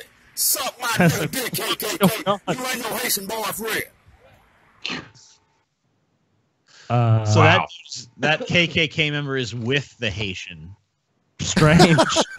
They're both faggots. They're both out to apparently fuck this gorgeous-looking man that we're hearing speak. So, okay. That's a little slice of America for you. He just walked right by that and gave him the thumbs up, like, yeah, KKK, man. Yeah, man. KKK all the way. So I've actually seen this type of thing before when people are really kind of vocal and aggressive about like how gay they think someone is. It's usually because they are, you know. Yeah. Have you guys ever had that? Like in high school, I bumped into some dude at a drinking fountain, and he turned around, and I'm like, "Oh, sorry, man, I wasn't looking." And he goes, "Whatever, fag," and he started pushing me, and from that day on, went like out of his way to point me out and call me gay and a fag in school. And eventually, years later, he came out. Of course, it's always these guys who are super aggressive and like homophobic. Damn, dude. I'm not a faggot, bro. You fucking faggot, bro. So this dude that's making this video is basically just like a roving dick hound that's just like, God, I want dick, but I hate that I want dick. Everyone else is a fucking Sweet faggot. Jesus, heal me of this fucking curse. All right, next video we have is Jim Baker. He says all hell is going to break loose. Great. If Democrats continue to win these elections, all hell. The spiritual Better buy the bonus realm, bucket. The Lord is protecting him. Yeah. Yep. The Lord put him. Does in he that know that, position. do you think? Do I think Trump knows it? Yeah. Yes, I do. I do think Trump knows that. Because some people think he's really dumb. Someone possessed. No. Jesus fucking Yeah, Christ. did you see how wide open her eyes were? Oh, Trump knows. Oh, he knows. Look at that. Welcome to your fucking nightmares for tonight. Jesus. Dude, if I woke up and Jason, Freddy, or one of those fucking horror icons was standing at the foot of my bed, that would not be nearly as scary if it was this bitch. Dude, don't you just know that like people probably related? There's probably some fucking distant relative, like her nephew or some that shit in her family has to meet this woman and be around her. Just like the insanity of like, I don't know. This kind of reminds me of some of our relatives who are just like, because me and TJ have family in Louisiana who are just batshit crazy Christians. Who they're like, if Hillary Clinton is elected president, the rapture will come and take all the good Christians up to heaven. It's like, what? This bitch looks like a fucking... And she looks like one of those people. This bitch right here looks like a fucking crow that sees a worm on the ground or something. She's got a very bird-like appearance, dude. Look at those empty fucking eyes. She looks just like Kayla Moore, Roy Moore's wife that we saw earlier, and she looks just like Michelle Bachmann. They all have the crazy eyes. These are basically just like, if you see these eyes on a bitch, you know you're dealing with a crazy bitch. She kind of has she looks like a fucking serpent to me, dude. She really does. Just like this fucking just focused gaze. It's like just looking at its prey. Look at all the money in the audience. You know what she really looks like? She looks like fucking Voldemort in those Harry Potter movies before they put him in that fucking cauldron and shit. And you know, like the fucking emaciated one, because she's got this big ass fucking alien head that looks way too massive. I think it might just be an illusion of her hair. I think they just proved that Jim Baker can literally fucking just parade anyone on the stage, and these old people are just gonna buy this shit regardless. Well, they're lucky. The audience is so old they can't tell how horrifying this woman actually looks. People think he's really dumb. No. I don't think the president is dumb as you think. No. First of all, you cannot build the most beautiful skyscrapers in the world if you're dumb. No. They fall down if you're dumb. That planned those out? Is that what he was? Okay. He said they'd fall down if Trump was dumb. What? That's not, I mean, like, Trump was a money man. He wasn't making the plans for these fucking buildings. He had architects and shit for that. Yeah, does anyone think Trump was like supervising that aspect of the building? Like he was like looking at that. This is the wrong angle. You know, I mean, come on. That didn't happen. It's like if I fucking hire a mathematician to fucking solve some complex equation and then I say I solved it because I paid a guy to solve it. Like, that doesn't make any fucking sense. It's stupid. Right, you don't credit the person who ordered the meal with making it. Yeah. I'm Chef Ramsay because I just got this fucking dish you do on my... I guess you do if you're Donald Trump, though. Yeah, okay. He lives by a different... just take credit for whatever. It's like, look, I'm rich. I have money. I bought this. You know, that, allowing your enemies that oh, no, go ahead. Yeah. Okay. to essentially not see what it is you're doing, not see your strengths, that's an old tactic. But the Lord put Trump in there for his reasons, and Trump will stay there so long as the Lord is going to use him. If Trump ever ceases being useful, then probably the Lord will take him out. But as long as Trump and the advisors around him, the wonderful Christian... Shouldn't they just endorse like a fucking Christian dictatorship? I mean, like, why do they even care about the election? Why were they cheering the election? They'd be like, here's the thing. I don't understand. They're saying like God appointed Trump. God wanted him to be there. Like, doesn't that mean that every president, God has chosen every president? Yeah, he appointed Obama then. Yeah, like shouldn't they just lovingly embrace whoever the leader is, just because like that's who God obviously chose for right now? Like, shouldn't they just have that same sort of like, yep, that's God's chosen person right there. So let's obey them. No, you idiots! God is a Republican. Come on, he's only going to choose a Republican candidate, and every time a Democrat gets in there, it's against God's will. He only gets one vote, just like anyone else. Is that Satan? Is that like, you know? That's when Satan's Satan wins, turn? dude. Yeah. Yeah. Satan wins those. Yeah.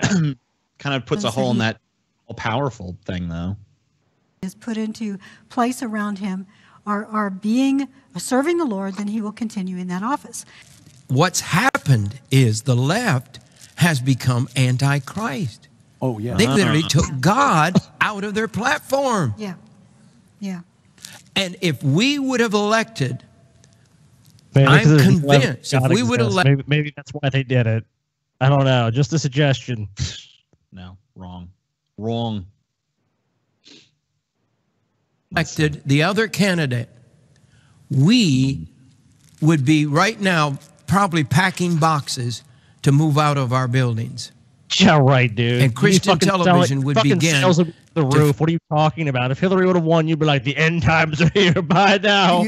You know, Maddox, we bought one of these fucking buckets and they never sent it to us. Yeah, dude. I don't know if you know this, but this fucker sells these survival buckets of horrible substandard food. Oh, right. It's that guy. I've seen him sell that shit. Right. Yeah, we tried to order some because we wanted to do a taste test. He never sent it to us. He never fucking sent it to us. Do you think you guys are on some kind of blacklist? Like they know not to send you guys anything? Maybe they know. You know what? We're gonna try to order some again, though, dude. Fuck this dude. He's gonna sell us some fucking bonus buckets. Fuck this piece of shit. Bonus buckets. You know you're gonna regret instantly eating that shit. The best parts of his show. Of course. Like, I mean, I'll be honest. Like, man, the best parts of his show are not the show. It's the shilling of the bonus buckets. Because every fucking angle he comes to sell those things is fucking hilarious. Well, the best part too is I've seen him suggest that they be used as furniture. I've seen him suggest that they should be used as toilets after the apocalypse. You know, like after you've eaten all the food, you just shit in it. It's still useful. Like, think about how useful this thing is going to be. Rancid that would smell, dude. In the fucking post-apocalypse, dude. Dig a hole and shit in the hole. And and just to compound the hilarity, he's selling it all to old ass motherfuckers who, like, they should be dead already anyway. So what do they even care about surviving the end of the world? You know what's the best part though? You're 80, but you want to fucking get to 90 in the fucking post-apocalypse. Give me a fucking break. Because like we saw this too with Pat Robertson. That's like the only time they actually give a shit. Because most of the time they're just fucking sleepwalking through this shit. But when you bring up the money part is when these guys come to life. It's like you see like the fucking skeleton is revived, the bag of bones, like something comes out of them, like their look on their face changes where you see like there's a recognition. That's true. MADDOX. We were watching a fucking Pat Robertson video on here one time. And there was this beautiful fucking moment. And like we were just making fun of how fucking lifeless he looked. He's just like looked like he was already fucking dead. And we're just like, okay. So this guy just has no fucking life. Nothing excites him anymore. He's just totally dead inside. But then it was amazing.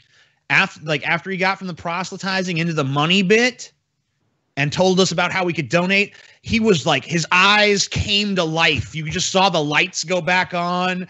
And if you want to donate, you got to do, you know, so like, oh, okay. All right. We got it. That's what fucking turns your fucking crank at this point. You're still just a greedy little Ferengi. Gotcha. That's what makes their dicks hard. And remember, do you guys know Benny Hinn? Remember Benny Hinn? Yeah, Benny Hinn. Yeah, Benny Hinn, that fucker. I used to watch Trinity Broadcasting Network. Is this from Trinity? I don't know. I don't know where they broadcast this piece of shit.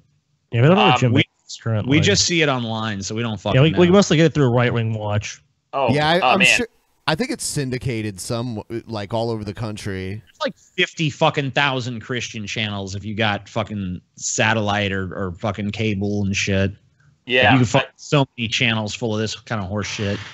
I have the HD antenna, and because I cut the cable, and I'm like, well, fuck it, I'll get the network channels for whatever primetime events that I want to watch, and then it gives you a shit ton of these types of stations, and they're all evangelist ones, and some of them are so unintentionally fucking funny. And there was this guy, he was a Vietnamese pastor in a Vietnamese church, and he was just saying, I don't like, this can't be from the fucking Bible, or maybe, I don't know, but he was like, God damn the women. And I'm like, what? That's awesome. There's a lady sitting to his left and his right, and they were just kind of like quietly nodding. I'm like, what is this? What am I watching? Dude, I think we did you pull the other crazy pastor? I had a Pastor Manning one too, and that one. I have that. Well, let's play that since we're kind of on the subject of pastors. Yeah, charlatans. All right. Charlatan pastors. Either there's going to be a revolution, Patrick Henry style here in America, where red-blooded, God-fearing, Jesus-loving Americans are going to stand up and say, we're not going to take it no more. We're just not going to take it. Yeah. And there's going to be riots in the streets, worse than the riots in South Central Los Angeles after they acquitted the cops that beat up Rodney King. You think that and that was black people rioting. You haven't seen anything. And I'm not advocating killing and murder and stealing and robbing. That's not what I'm advocating. I'm just telling you what people are going to do. People are sick of this. People are tired of the long-legged Mac Daddy, you know, kicking them in the face every time he gets up, lying to them. Then you got a bunch of, I don't know, suck-ups like the MSNBC News, ABC News, and all these media types, everybody who look at. Sometimes some people just get lucky in life and they can just spout total fucking nonsense. For some reason, like they get a following and people like them, and that's this guy basically. Well, right now he's basically, I mean, like I'll just summarize what's happened so far into basic English. Liberals are bad. The white people are gonna riot, and I'm gonna riot with them because I'm on their side, not yours. Yeah, that's basically what this sermon boils down to. Let's check out a little more. Popular and get invited to the White House, sucking up to him all the time. It's sickening. I mean, it's downright sickening to watch this. You know, you can get these white folk all riled up here. I'm going to tell you something. They're going to come in, the white folk get riled up. You know, members of the NRA going to come into the black neighborhoods. I'm telling you. You know, the people just tired of this. White people are being pushed around in the ghetto. So, literally, this speech, he's saying that NRA members, like, if things don't change, NRA members are gonna fucking raid the hood and take everyone out, and when they do, he's gonna be on their side.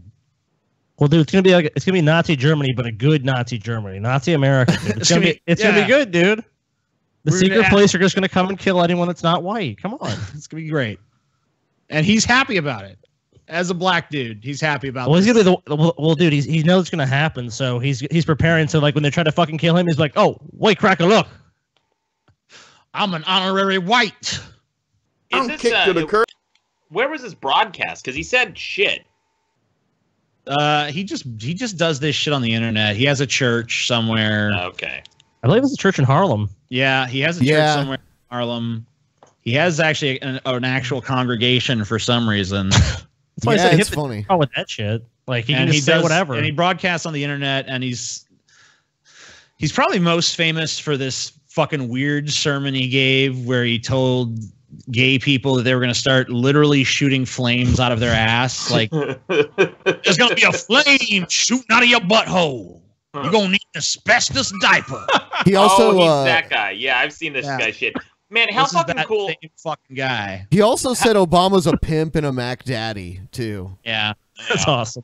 How fucking cool would it be if he did one of these broadcasts with like a super decked out crazy gamer headset with like blinking LEDs, fucking, because you know the shit's going right to Twitch. There's no other reason he has fucking headphones on. We got to do it. We got to get him those. We got to get him a fucking goofier headset, dude. It's gonna be great. Little fucking thing that. What's that shit called when the mic is fucking attached and comes down the side? The headset. Yeah. What is that? Can we really do this? Let's do this for real. Let's send him a headset and just say, hey, we're just, sending this to you as a thank you. We want to help upgrade your shit, and see if he actually uses this fucking crazy gamer shit. That'd be great, dude. All right, we'll find out where he's fucking at and see if we can make it happen. I don't even know if he's still. I mean, he's got to still be broadcasting. Yeah, dude. Does he have a YouTube? Because I didn't get this off of his YouTube. Well, there's channel. he has a website in the beginning that was listed. Oh, okay. So we just check that out. Find out there. Send him a better headset. Make a donation. Having their rights denied, being called a racist, being walked on, watching their tax dollars go to fund all kind of drug sales, prostitution, illegal immigration. I mean, y'all gonna push these white folk till they can't take it no more.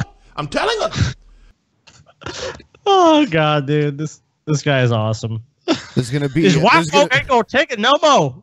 Gonna be gangs of armed whites storming black neighborhoods. The NRA, dude. Too long has the white man been oppressed. Dude, the NRA fucking call is gonna go out. You're gonna hear the fucking message over country music stations everywhere. It's like it's time. There was just no rush to the ghettos, dude. Execute Order 69. All right, let's do it. The rednecks rise up. You fool around here with Obama? You gonna let this long-legged Mac Daddy push these white folk? They gonna come up out of Tennessee and come up out of Oklahoma, come up out of Mississippi, Alabama, Georgia, come up out of Oregon and come out of Idaho and California. I'm telling y'all, you're pushing these white folk and you're pushing them. Your long-legged Mac Daddy's pushing them and pushing them and pushing them, and they're gonna get. Listen, you're gonna long-legged Mac Daddy. You're pushing people to the point where they're not gonna take it no more. These white folk are not gonna take it. You're taking their tax money. You're closing down their jobs. You're shutting down their banks. You're telling them what they can and cannot do. You're giving billions of dollars to Acorn. You're taking their tax money and giving it to people to buy drugs. You're killing babies and you won't stop. Where You're are these telling government lies. programs? Where's the one where the taxpayers fund my drugs? Yeah, like I don't think I heard of that. I heard like SNAP and I heard like EBT and shit like that, but I've not heard about the fucking like drug dealer program where it's just give this voucher to your drug dealer. It's good for $100. Like, oh, cool. Yeah, you can buy fucking $300 worth of crack with this or some shit. Where's that? Fuck this shit. I didn't know Obama had these programs available. I'm sure Trump has closed them down since, though. So I remember like the free Obama cell phone ad. You'd always see like the free Obama cell phone. Like Obama's giving you a cell phone, and it was definitely targeted towards black people, dude. It was so obvious. It was like, so you just see like, dude, you can just see this anywhere. You just see this kind of bullshit. And I mean, this guy is probably full of shit, or maybe just a retard that everyone just likes for some reason because he's telling the truth. Yeah, I think any crazy, unpopular opinion can pretty much always get at least some kind of following. Fuck, look at Alex Jones, dude. Like he started on YouTube, he was just like some fucking idiot no one gave a shit about, and now he has like 3 million subscribers, somewhere in that neighborhood.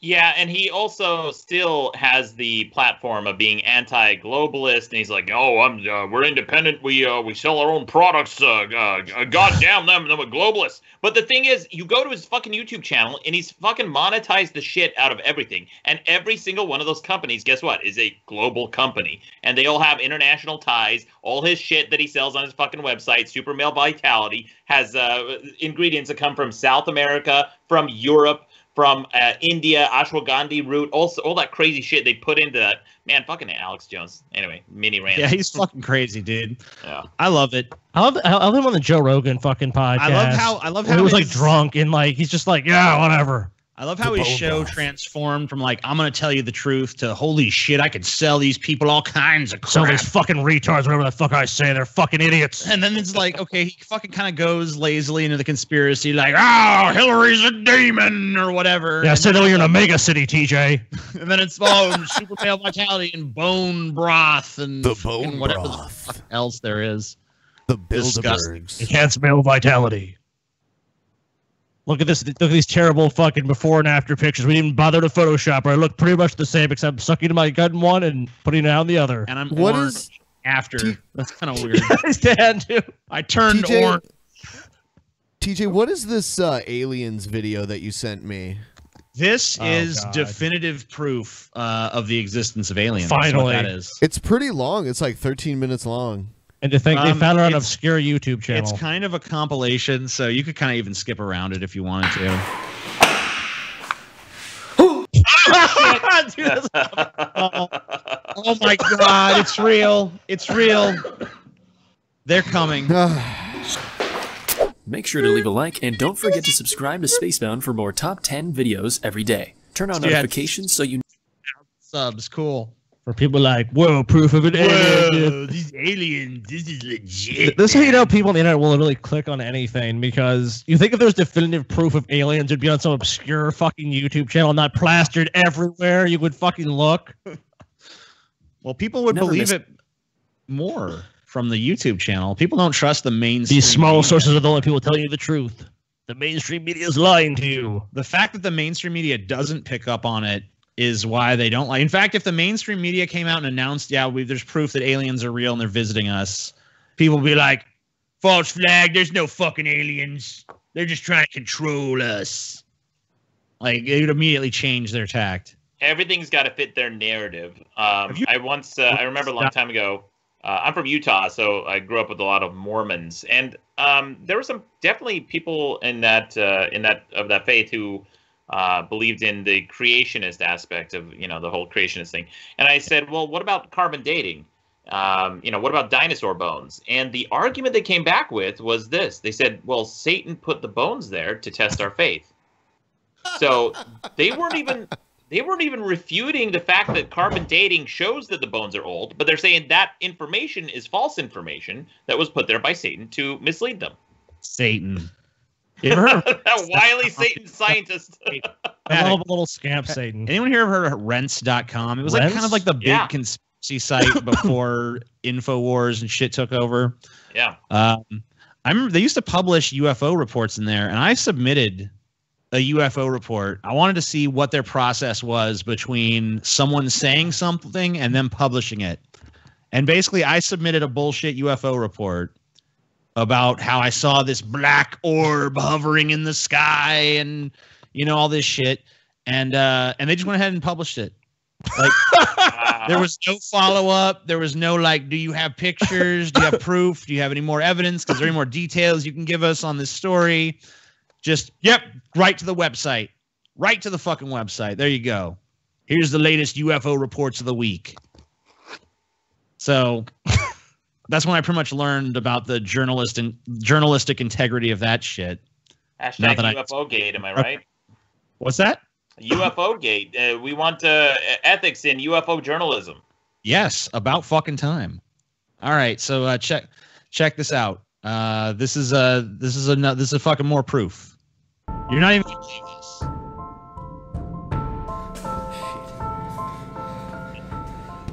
Pretty sure I just saw it out there. Oh, fuck. I'm gonna get a torch. You actually see it somewhat clearly when you do. For some reason, this guy, we have to watch this guy go get his flashlight and stuff. I don't know why. Like, what is with the lack of judicious editors on YouTube? Right. Like, couldn't this cut out? Like, dude, you know, if you think you're building tension right now, you're fucking not. So, just show me this fucking alien. All right. Got the flashlight. He's got the camera. And what a coincidence with all these alien sightings. Right there.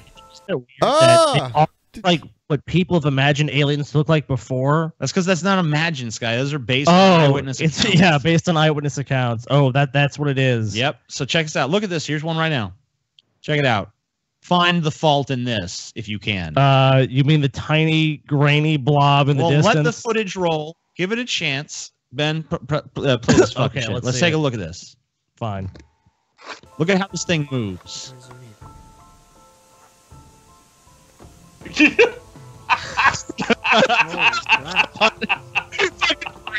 shit, dude, it's stiff as a fucking board, dude. People, this is such an obvious.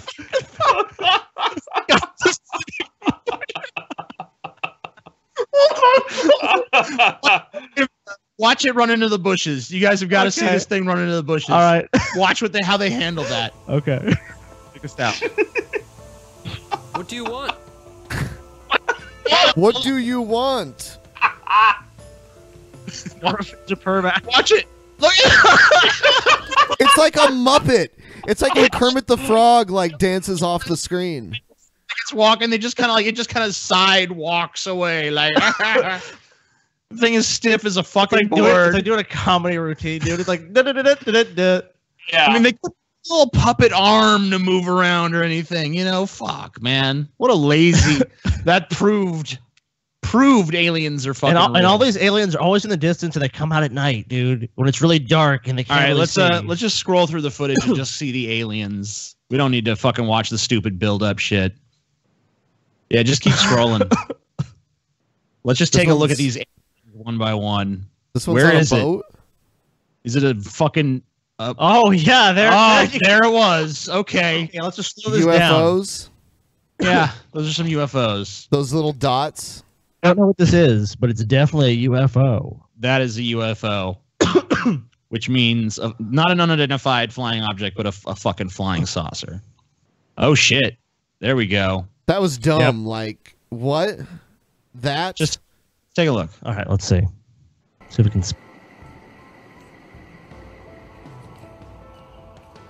This is. I'm gonna ground. I see a UFO. Better film the ground. Yep, now. there you go. That makes. This is ridiculous. More UFOs. Oh yeah, they just happen to be near an Air Force base too. You know. Quit showing me. Like I fucking... said, you can all. It's amazing that we can't just get a fucking 4K or a fucking 1080p shot of this alien or the fucking flying saucer. We never get that. We always just get like aliens look at this in the distance. Never appear before anyone with a good camera. That's the law of aliens, dude. Dog shit. Next. Yep, definitely an alien. I'm convinced. It looks like a. Look at the one on the left. It's clearly like a jet of some sort. It's the stupidest shit. It has a fucking contrail and shit. Guys, those are chemtrails. Oh yeah, I'm sorry. Chemtrail. Chemtrail. Oh no, you know what? It's an X-wing. Actually, that's what it is. Yeah, it looks like All So right, is these this from an airplane? Are fucking dull. I wanted to see aliens. Where's the other fucking aliens? They just open it with that, and then it's just a bunch of UFO shit. Yeah. The news of the world, Wednesday, February 25th. Once again, Hello. Columbia's correspondents in world capitals and in the fighting zones in the Western Pacific are ready to give you the latest news direct by shortwave radio. The fuck is this? And now for news of our own West Coast, we take you to Los Angeles and the report of Byron Palmer. Anti-aircraft guns went into action against unidentified aircraft in the Los Angeles area shortly after 3 a.m. Pacific movie.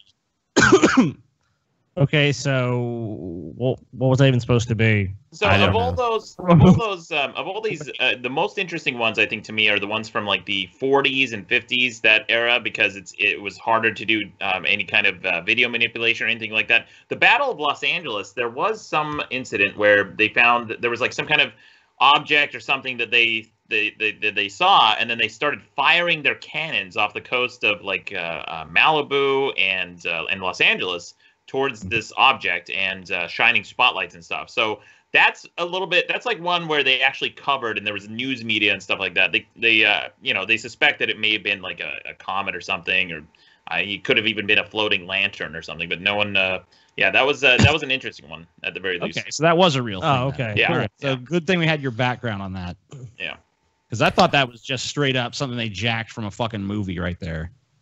No, that's a real one. That one of all the ones we've seen so far is the most interesting. I think that one's kind of at the very least there's a story there. Cool. All right, let's take a look at whatever this is. It's dots in the sky. It's dots in the sky. Great. Scroll through and see if there's any more aliens. This is all.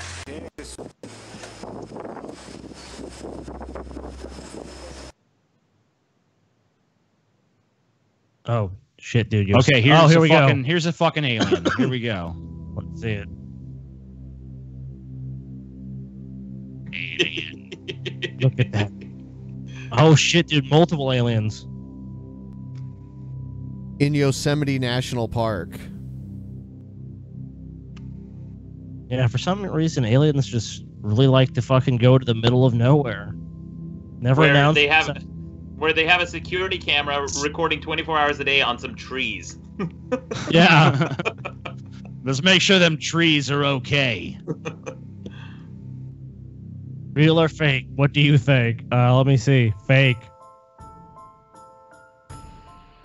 More flying saucers. God. Lame. What else we got? I think that's an alien, but it's green for some reason. They shot this on what? What on a Game Boy. They shot this on a Game Boy. Dude, what are you guys talking about? They're out there in the fucking it looks like a fucking desert Game Boy screen. They shot it with the Game Boy camera. Ugh.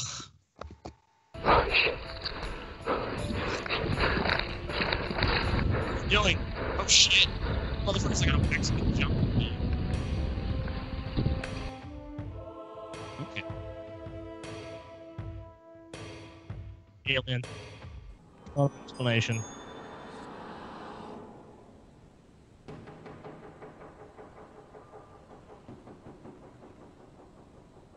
Just go light. Alien light scan area, TJ. All right. What's number one? That should be the definitive proof, right? This Strange sound worldwide.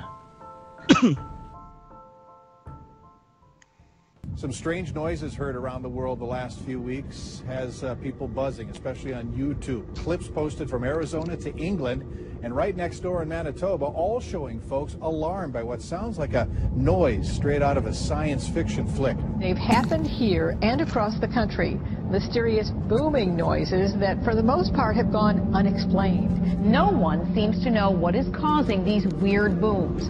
Not police, not scientists, not even the military. Must be.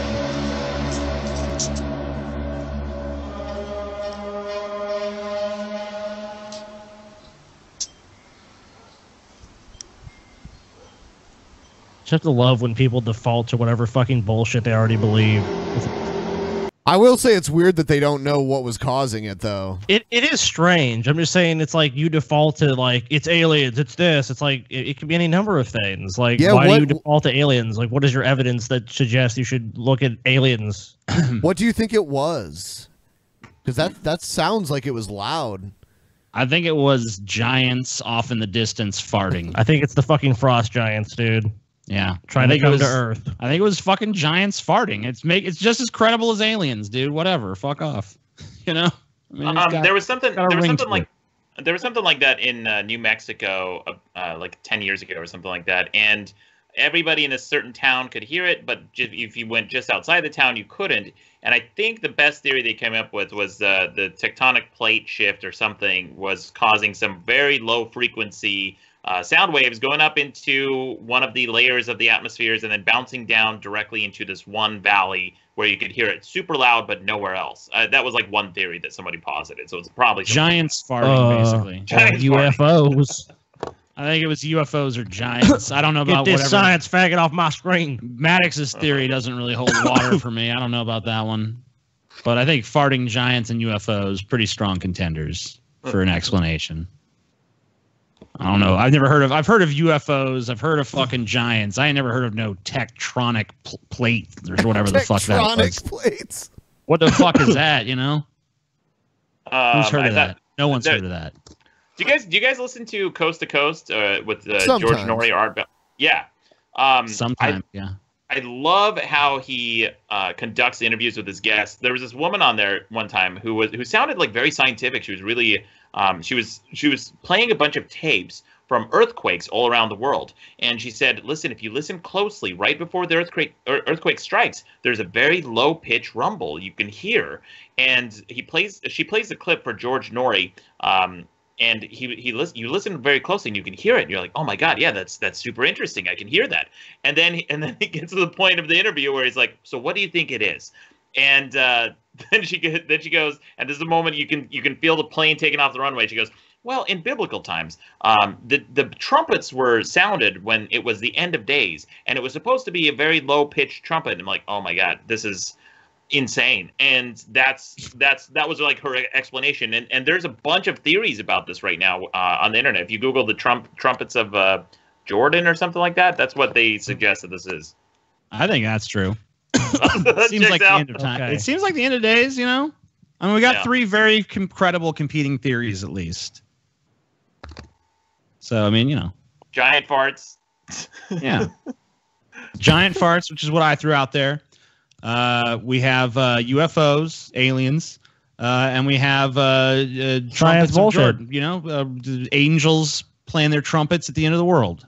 So, you know, it could be anything. Well, there's also some science bullshit that was thrown out there, but let's be honest, that's all just made up anyways. Tech mnemonic plates or some crap. It's the fucking fake news spread by the liberal media. It's garbage. It seems gibberish. It seems really gibberish. It seems gibberish. Seems gibberish to me. It seems gibberish. It does. Indeed. It's time for final thoughts. Yesterday, a monster opened fire at First Baptist Church in the small community of Sutherland Springs, Texas. It's the deadliest mass shooting in Texas history. Our thoughts and prayers. What Barbie thought of the shooting. Whoa, TJ, you fucking sexist piece of shit. Yeah, dude. Well, she went through the trouble of making herself look like a living doll, so. Well, maybe not living. And prayers go out to this small Texas town. And if you're one of those journalists or arrogant Twitter warriors who takes issue with our prayers or finds it cliche, well, that says a lot about your character. And speaking of character, it's clear comedian turned political problem instead of just being like, you offended we have thoughts and prayers. I'm offended because it's fucking stupid and doesn't work, and it's happened every time. We hear the same fucking trite, our thoughts and prayers with the victims. No, they're not, you lying sack of shit. You can't even fucking, you know what, if one thing if they actually were sincere, but you know, they don't even fucking do that. One, prayers are pointless, and two, their thoughts are with them. They don't give a shit about them one way or the fucking other. Even if they did, it doesn't help them. I don't know, guys. I think I would appreciate it if more people's thoughts were with me. Oh, I'm sure. Oh, my thoughts are. I mean, at least our thoughts and prayers. At least 36% of my thoughts are with you, Maddox. 36%, solidly. I mean, maybe more or less depending on the time of day, but it's usually hovers around 36% of my thoughts. Let's crank that up to 69. At least 18% of my prayers with you. Also, I'm trying to get Chelsea. I've been slacking on that. Handler is severely lacking in that department. Huh? She tweeted, quote, "Innocent people go to church on Sunday to honor their God, and while doing so get shot and killed. What country? America. Why? Republicans." End quote. Chelsea, that's a pretty bold statement and so you know, typical bullshit, dude. Typical reductionist reasoning, like, why Republican? It's like, dude, you can't solve gun control or fucking place the blame in 140 characters. I'm sorry. That's just stupid. Or 280 now. 200. We've got 280 characters to solve it now. Oh, okay. Even better. You can tell she still has this huge chip on her shoulder because they had that debate at one of those MythCons or whatever. Did you guys see that with Tommy Lahren and Chelsea Handler? No, I didn't see no. that. No, actually, I didn't. It was super interesting. I think Dave Rubin was there as well. But they had a debate, and there was a moment, it was kind of a mic drop moment where Tommy Lahren's bitching about socialized healthcare, and she's like, we don't need it, blah, blah, blah. And then Chelsea just asked a very innocent question. I don't even think she was going anywhere with it, but she's like, well, what healthcare do you use? And she goes, oh, I'm on my parents' insurance. The audience lost it. It's a really good clip. We should look it up if we can. But yeah, anyway. That'd be beautiful. utterly stupid and ridiculous. I doubt even you believe it. Republicans? Are you freaking kidding me? Why is it when a radical Muslim murders innocent people in the name of Islam, these liberals refuse to blame or even say radical Islam, but when a white man murders innocents, they blame Republicans, all white people, and the NRA? Listen up. If you weren't calling for a truck ban after last week's terror attack in New York City, then you have no reason to blame guns or law-abiding gun owners for this horrific tragedy in Texas. No, stripping away our rights is not and never will be. Blaming the fucking many fucking faults with gun regulation. I don't think they're actually literally saying people who own guns are responsible. All people who own guns. If you do this, you are responsible. Participating tacitly in this. It's such a false equivalency with that kind of shit. And I'm not even like a total gun abolitionist for a lot of reasons that I could, that's a whole different topic. But there's such a false equivalency. Anytime someone kills people with a car or truck, or they go on a knife attack, they try to say, oh, well, we should ban all the knives, ban all the gun, or ban all the trucks, like people suggest with guns. The problem is the majority of the use of these tools, of these instruments, are for peaceful purposes, and it's when these tools are used or misused or malfunction that it causes deaths and chaos. Like someone has to intentionally use that. It's just much easier because that's the intended use of these guns. Now, of course, most people who own guns aren't killing people with them, but these tools for used for transportation or these tools used for cutting bread aren't made for the mass murder of lots of people. Yeah, I don't normally get the comparison between something that's made as a weapon and something that's not used as a weapon usually. So, right. These things are capable of doing that. Of course, there's always the possibility that something like that could happen, but a gun is designed to kill. That's the only reason. I mean, maybe not necessarily kill a person, but that's why guns exist. They exist as weapons. A vehicle can be used for many purposes, but like I said, it's not really the intention of people who manufacture cars that these are going to kill people. It just is it's a side effect of using them. No, ban trucks, Scotty. Ban trucks. Ban them all. Yeah. Are you guys in favor of gun control, or are you gun abolitionists? Like, what's your position on that? I would say a sensible type of gun control is fine with me. I'm definitely not an abolitionist. I think that's what makes the most sense. Right. Yeah.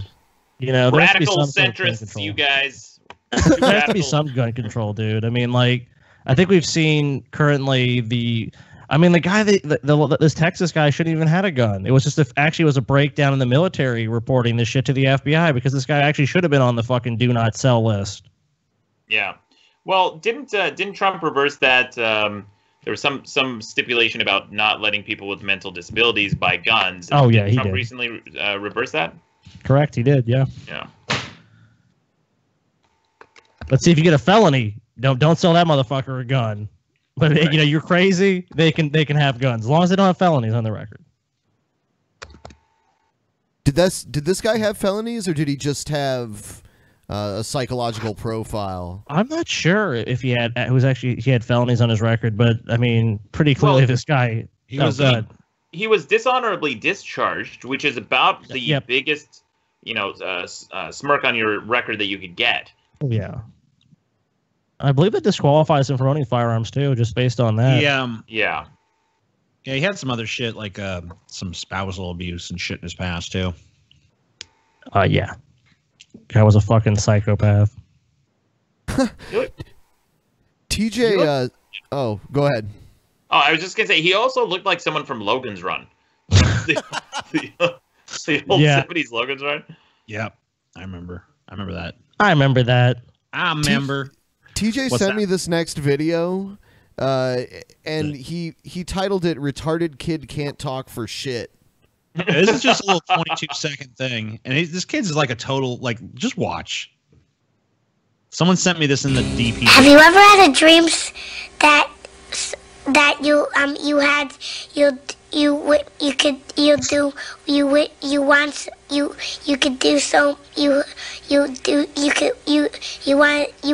him to do you so much you could do Is this anything? edited, dude?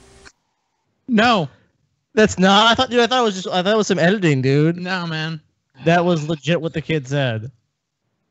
Yeah, I've seen that one. That is what the kid sounds like. I don't know why people think these videos are cute. It's just someone's inability at language, inability to communicate, inability to construct sentences and use words. Like it's not cute. It's sad and cringy. Yeah, I agree. I remember they had the fucking viral video of 5-year-old explains the plot to Star Wars, and it's like, okay, it's funny because they're gonna do a bad job. Ha ha ha. Okay.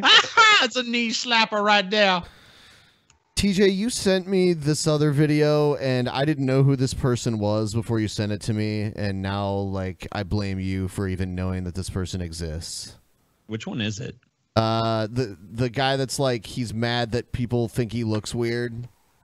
Oh, yeah. Apparently he's some kind of celebrity. I don't know who the fuck he is. I guess he is, yeah. Oh, shit. But he's got, for some reason... He can't talk for shit. The next fucking part of the video, there's a thing at the beginning, and then they start another thing that you think is going to be thematically related, but it's not. So when it gets to that second thing, you can just move on. But the first thing is kind of weird to watch him do. I'm just going to address one thing. I really don't care about it, you know what I'm saying? I just want to address it. You know what I'm saying? There's a lot of kids out there Give getting shit. bullied or whatever, and there's a lot of abuse and all that shit going around. Stop worrying about how I look. This how y'all want me to look. This how New York wants me to look. Yo, Yeah. you from New York? No, Scotty, listen. That's how New York wants him to look. Can't he just... The entire city of New York Okay, cares about what he one, looks like. Your And motherfucking this is the ass appearance does not they've chosen. deserve to use the fucking Super Mario World font, so fuck you for that. And number two, fuck you for blaming the city of New York for your fucking questionable fucking appearance. This is how they want him to look. They voted.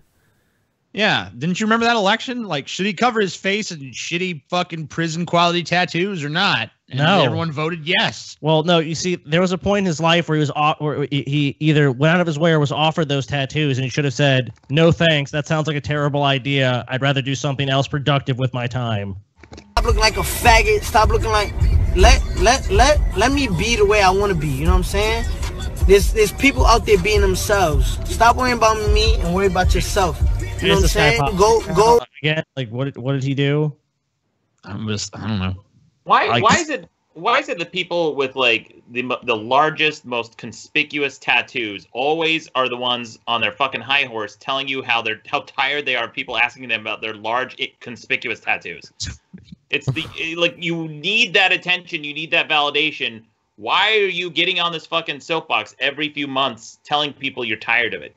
I hate this shit too, where it's like, just let me be the way I am. Like, who's fucking stopping you? I'm just telling you my opinion about it. It looks fucking stupid. Oh, and his hair. That's my opinion. When he he's about pulls to, his- take shows hair out. Yeah. Yeah, I did not expect. The masterpiece. Boom. You know what I'm saying? This guy 6'9", you know what I'm saying? You don't like me, come test my gangster, you know what I'm saying?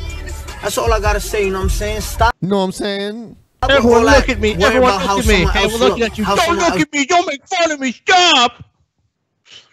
It's like, what do you want, dude? You can't have it both fucking ways. You can't be fucking special and want everyone to look at you and then bitch about what they have to fucking say. You think everyone that looks at you is going to be like, you're great, you're awesome, you're wonderful. Fuck no. That ain't going to fucking happen. Who the fuck on earth gets that? Nobody. Face tattoos or not. Like, fuck off. No one, you don't have to, like, you don't need universal approval from every fucking buddy. I'm allowed to think you look fucking dumb. You know the cliched joke when you see people like this is like, oh, they're pretty much unemployed for life. Like, how can anyone ever hire them, et cetera, et cetera. But in spite of that, these people exist and persist. So part of me, just a little bit, is jealous. I want to know what the fuck they figured out, how they hacked their way out of this employment system and are able to look like this and still exist. I mean, this guy's some kind of fucking celeb. I'm assuming he's some sort of entertainer, probably a rapper or some crap. Yeah, actually, I think he is. I saw another video that maybe it was this guy or it was another dipshit who looked like him. But yeah, you might be right.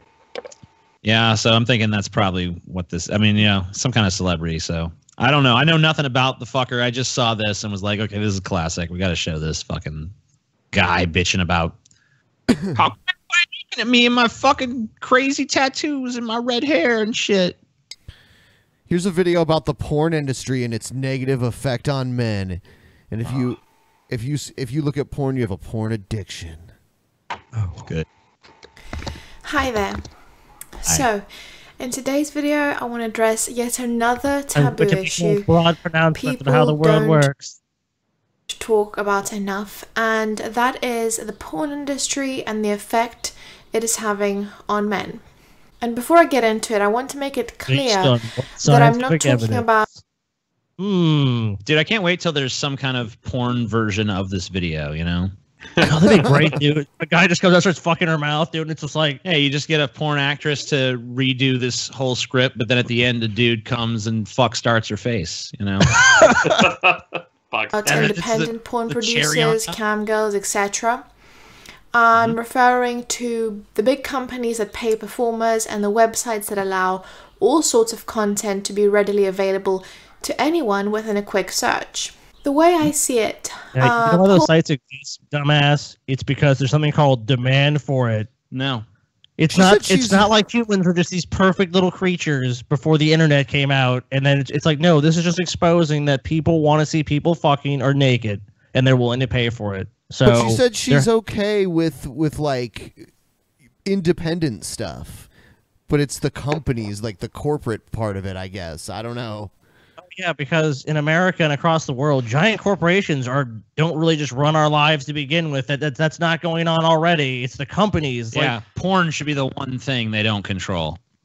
That should be our last. Damn it. Well, let's just be honest. Of course, last stand. That's how societies have kind of organized themselves to begin with at this point anyways. They have all these companies. Like, people like these companies for the most part. It's just every once in a while they're like, I don't like companies now. They're bad. It's all like, well, you're pretty much dependent on them now, so looks like you're shit out of luck, buddy. She wants that handcrafted artisanal porn. She wants that mom and pop porn. Dude. Etsy. She wants some Etsy porn. Etsy porn. Alcohol and certain drugs is okay when consumed responsibly and sparingly. But the truth is, a lot of people struggle with porn addiction. And it's the kind of addiction you can't discuss or tell anyone about. You don't know if your consumption is a normal amount. It's not something you really talk to your friends about, and it's certainly not something you really want to share with your family. That might be if you actually say, man, I watch a lot of porn. Maybe I have a problem with pornography. Maybe I watch a lot of it. Like, I don't think people that have addictions are just powerless to identify that they have addictions. I think most people actually realize they're addicted to something. How come porn is the only thing where you're not just a fan? Like if some fucking old dude was sitting around watching westerns all day, no one would be like, shit, Tommy's addicted to westerns, you know? I mean, I don't get it, you know? It's like, fuck. He's addicted to classic films. What a fucking weirdo. He needs to fucking shrink immediately. He's addicted. Dude, I've actually been to a house of someone who was addicted to porn. And to describe it is basically imagine their house was taken over by pornography. Like we were cleaning this guy's house. He was like 75 years old.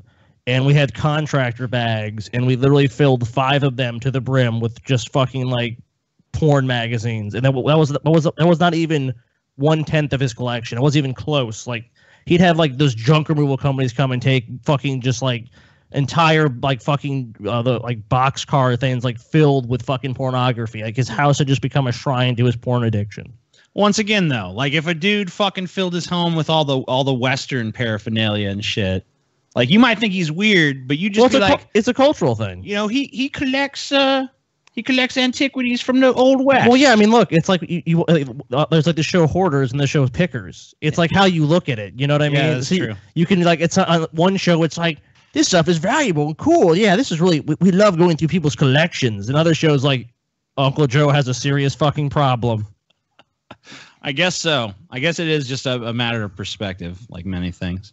All right, so let's see. Does this woman have anything to say or what?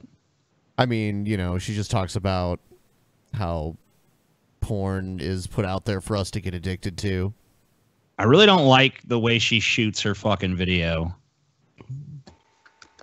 Like, it makes me feel like I'm fucking standing 6 inches away from her fucking face. Consuming it a few times a week. It is very close up. That's okay, you know, whatever you want to do. But if you can't go, say, a week without looking at porn, arbitrary timeline. I think you need to question whether you are consuming porn. To the confines of this arbitrary timeline, you have a serious problem. Yeah, it's like, bitch, it's not that we can't, it's that we want to, okay? It's not a thing that, like, I want to look at porn and I want to jack off. It's a thing I'd like to do.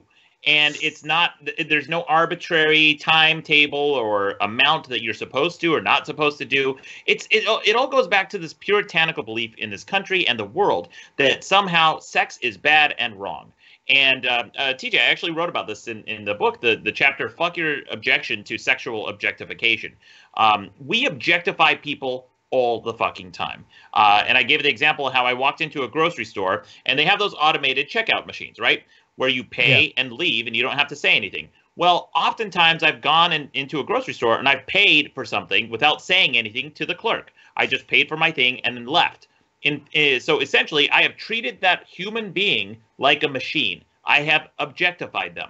But the only type of objectification we seem to care about and have a problem with in this country and the world is sexual objectification. Like somehow if the use that you get from another human being is purely sexual in nature, it makes them less than. That's not only like a perverse way of looking at sexuality and humanity, it's actually degrading us as humans, as a species. Anyway, that was a little rant I want to go on, but fuck yeah, the whales. It, now. Every chapter of this book starts with the word "fuck," which the only thing I don't get is "fuck cupcakes" because I mean I don't. Yeah, I'm not down with that. I'm never gonna understand that. I saw you do a video on it before. I don't get it. What's the issue with cupcakes? Cupcake objection. Cupcakes are a shitty dessert. You can never get one that's perfect. And people always say, oh, you just got to have a good one. There is no good one. They're all too dry on the fucking bottom. There's too much frosting up top. And then when you bite into it, I have a big fucking nose. So I get frosting on the tip of my nose like an elf came in my face. It's the worst dessert. You know what? It's not the cupcake's fault you got June. I grant everything you said is true. You're 100% accurate. But you know what? When you're stoned and the cupcake's in front of you, you don't give a shit about any of that. You're just like, I want to eat this fucking thing. Who the fuck? And I'm going to do it. I mean, I'm kind of shocked because I'm just kind of realizing the difference between me and other people in the world in terms of eating a cupcake. Because apparently people are out there taking bites out of cupcakes. To me, a cupcake is a bite-sized you're thing, a fucking you know? anaconda. TJ, fucking show people your fucking how big your mouth expands to, dude. All right.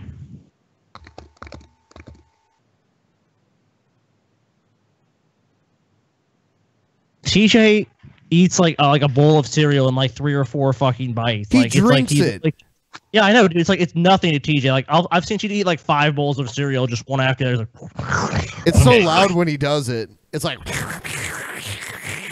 he's like inhaling it. I don't even wait till one bite is swallowed before I shovel it. I mean, like I just start storing it in the back of my cheek and just kind of working through the chewing process and slowly, work it back as I'm going. Okay, so let me recap this. Let's go through your defense of cupcakes. Yeah. A, if you're stoned, they're good. So that's a qualifier. You have to be out of your fucking mind. And B, you have a big mouth. So those are the reasons cupcakes are good. Hey, look, if we're going to admit your Jew nose into evidence, we can admit my anaconda gullet into fucking evidence, dude. I mean, come on. We're making a poor case, but you know what? Still, we're making we're trying to defend cupcakes at least a little bit. Cupcakes only need one defense. They're fucking delicious. What the fuck is wrong? I never had no dry on the bottom cupcake. That shit's always moist and delicious down there. Fuck that shit. Yeah, that's wrong. It's the only cupcakes. No, this is dessert that has. No, it's the only fucking dessert that has as many life hacks on how to eat them as there are recipes on how to make them. They're the fucking worst. And everyone's like. You've seen that life hack where it's like, oh, you got to cut the bottom part and put it on top and make a sandwich. That defeats the whole fucking purpose of having a cupcake. It's supposed to be a portable fucking dessert. You know what? Fuck it. I'll just take a cookie. I'll have a cookie. Cupcakes aren't responsible for some retard trying to turn it into a fucking sandwich. I mean, like that's humanity that did that. That's a corruption of the cupcake. You know what's funny too? Like there was a trend about like 10 years ago, all these cupcake chains. Now they've all pretty much gone out of business or gone bankrupt. There was like $7 cupcakes too, and because no one wants a cupcake store. That just has bad idea written all over it. That's like if you just take any shitty that's if I just opened a store like nothing but pickles. It's like you could just buy those at the supermarket. I don't need a fucking specialty pickle store. Nothing but pickles. Nothing but pickles. I want the store to exist now. Actually, did you at least make this an online store? Just sell pickles, nothing else. I guess you could have all kinds of crazy flavors and different methods. Oh and yeah, shit. Absolutely. Whatever. There's all kinds of pickles, man. Pickles Plus or some shit. I don't know. Pickles Plus. Dude, nothing but pickles. You're sitting on a gold mine. The clip art fucking logo, dude. Yeah, dude. A little pickle ripoff of Mr. Peanut or something. All right, we're gonna do one more little Streamlabs thing. We're gonna wrap this up afterwards. Yeah. Last time some people tried to get some shitty MADDOX themed memes through. Those obviously aren't going through. So if you're one of those people, just fucking stop and clear a path for someone who fucking actually matters. Oh man, they are obsessed. I wish I could read some of these myself so I could read and see what they're saying afterwards if you want. Yeah, I'd be whatever. Otter, if you wish. Yeah, I mean, there's people who have become absolutely apoplectic and obsessed. So I'm sure you guys have seen some of that. I guess that's what happens. I don't really monitor the chat, so. In my live streams that I've done, it's been generally pretty decent. I was surprised, except for the election night. Election night. So I did a 9-hour stream on election night when Trump was elected, and near the end, as Trump was winning, the chat room got much worse. It got darker, more vitriolic, a lot of N-words, and just like the worst. So that was like the one time I noticed a distinct marked change in the tone of the chat room. We did an election night thing too, about 8 hours. Yeah, and we were on shrooms when we did it too. Yeah, that's true. We did the whole election on shrooms. I forgot about that. We called it before CNN, but I mean that's not much bragging, right? CNN is pretty pathetic. Because we never waited to check the math. We just kind of eyeballed it and said, "Look like you're going Trump." We were never wrong though. Well, I used that fucking website. What was that? 438.com or what? You were using that one. That was one of the tools we were using. Yeah, they were so fucking off. What was it? Is it 538, right? 538. Yeah, 538.com. I used that website, and theirs was so fucking off. I eventually switched to the New York Times, which was by far the most accurate. It had almost like this real-time speedometer showing who was winning, and it had it district by district that you could roll over in real time. It's really cool. Yeah, we were using CNN's election map, and it was kind of similar. Like, it could show you the counties, coming in and everything, but they were really hesitant to call a winner. I guess maybe, you know, they have more on the line if they're wrong than we do. So. Yeah, because no one, like, if a bunch of stoners on shrooms get it wrong, that's not a fucking... we were wrong, guys. That's not a national fucking news story. People are like, okay, well, what did you expect when you're watching the elections? Well, through the everyone eyes of these morons? Remember in 2000 when they called Florida for Bush? You know, like, I think it was like ABC or something. Was it Fox or something? Fox called it was Fox. They called it first, yeah. Yeah. Yeah, Fox was really quick to draw that one. What was the Washington Post was also pretty good. Actually, this is something I'm kind of working on, guys. I don't know if you ever have any interest in doing. Do you ever do any real time voting on your show? No. No. I mean, well, yeah. We sometimes. Yeah, we've done it before. This is something I'm kind of working on right now. I have a real-time voting app that you just send people the website to. You know, each one has a unique token, kind of like Jackbox.tv or whatever, and it'll show in real time the graph of who's who's winning or whatever. Yeah. Someone told us to bring back Ryan Wiley there for a second. There were a few that came through. There were a few that came through before I switched it on. A lot of them are about like bringing Joe back. Good old Joe. Yeah. So there's one about Brand X, whatever the fuck that is. Oh, that's from Food Fight, dude. Okay. Me and Paul did a review of Food Fight, so that's probably what that's about. Someone wants us to bring back the Pokemon Go hotline. Oh shit, dude. That can happen. The Pokemon Go hotline. Scams. I want to give TJ $1 million, or else. Or else. What is that? I don't. Or else what? I want. You want me to give you $1 million? Okay. Oh, we're just idiots. I fucking read it wrong. Sorry. Yeah, now it makes sense. I don't know what the or else is. I mean, you got to tell me the or else so I know if I want to do it or not. I can't just. I mean, I can't just base it on some vague or else. You know, you're asking too much. My ex of 3 years slept with someone else. What do? I don't know. Go sleep with them too. Yeah. See if it was worth Abuse them. See if it was worth it. You know? See what level of, fucking sex they gave you up They for. slept with them, and maybe you can steal their person away so you fuck them over yet again. Yeah, dude. Convince their fucking their liaison that you're better, so you got it. Nail that shit.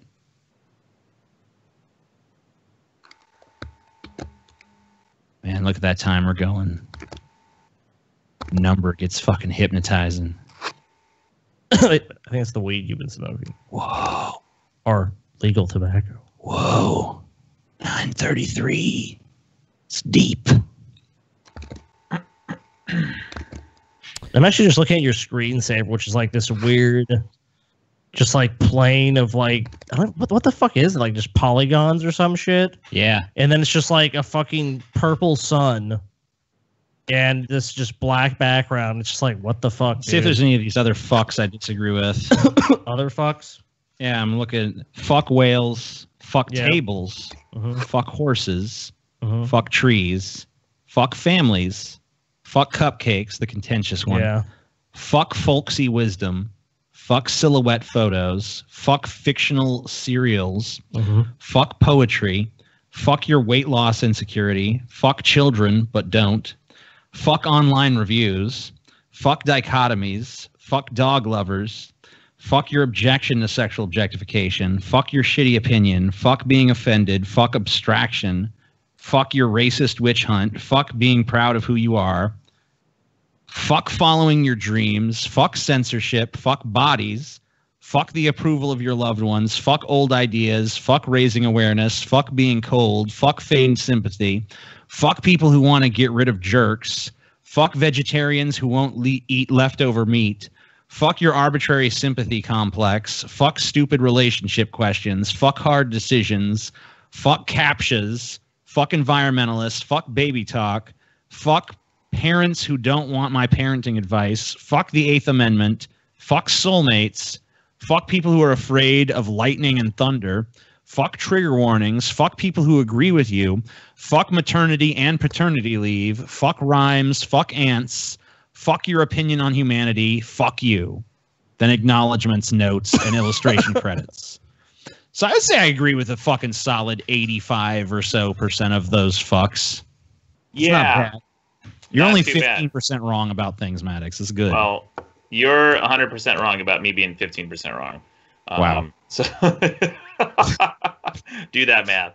You know, I don't know what's going on, but like a lot of stuff is getting filtered this time, so we might just want to stop. I don't know. It's just like, awkward. Kill it. Yeah, nothing's showing up. I mean, nothing's showing up. I would just read them, but honestly, the resolution on my screen is like really low, so it looks all fucked up, and sometimes it's hard to read because it's in really small print on my screen. But are you just like really high resolution? It's like, well, no, it's like the screen isn't the highest resolution, so like small text looks really. It's hard to read on my screen. And you need some reading glasses, Grandpa Ben. You need to be all like, "What's going on? Oh, I see. What them super chat's saying? What them Streamlabs is saying now?" There's a super chat in YouTube I just checked. It says, "Did any of you see for $10?" Eric Huseth says, "Did any of you see Curb Your Enthusiasm last night? Larry David claimed he had Asperger's to get out of trouble." All right, cool. I did not. I don't even know. I don't really understand why he was in trouble. Like, I don't understand. Like, the Holocaust is not like you can't make the too soon any argument anymore with that. It's happened a pretty long time ago. We're closing in on 100 years pretty soon, so fuck it. Make Holocaust jokes are cool now. Are they in? Yeah, I don't see why not. You know what I'm kind of tired of is comedians or people who like claim to be comedians using whatever it is, like they try to use other things as like blackness, like, oh, I have Asperger's, so I can make fun of Asperger's, or I have like whatever. You know, they're using the same kind of shield. They're using the whatever the thing is as just like a shield to make fun of the, you know, use it as a joke. I can do that with fat people sometimes. Like, look, I'm fat, so it's okay. Do it. I'll be the fucking Uncle Tom for the fucking skinny people that is allowed to say it because I'm fat too.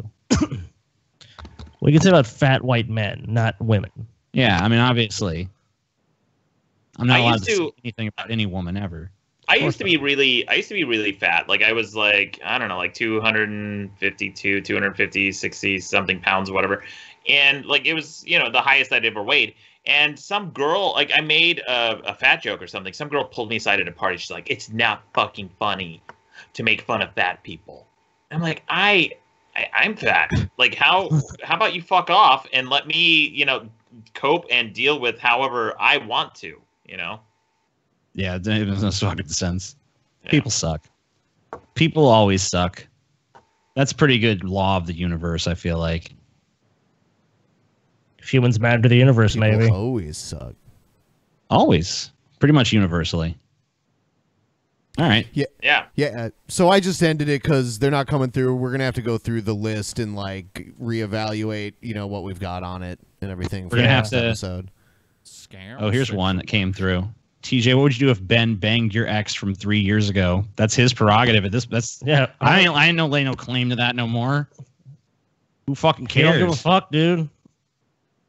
It's water under the fucking bridge. I mean.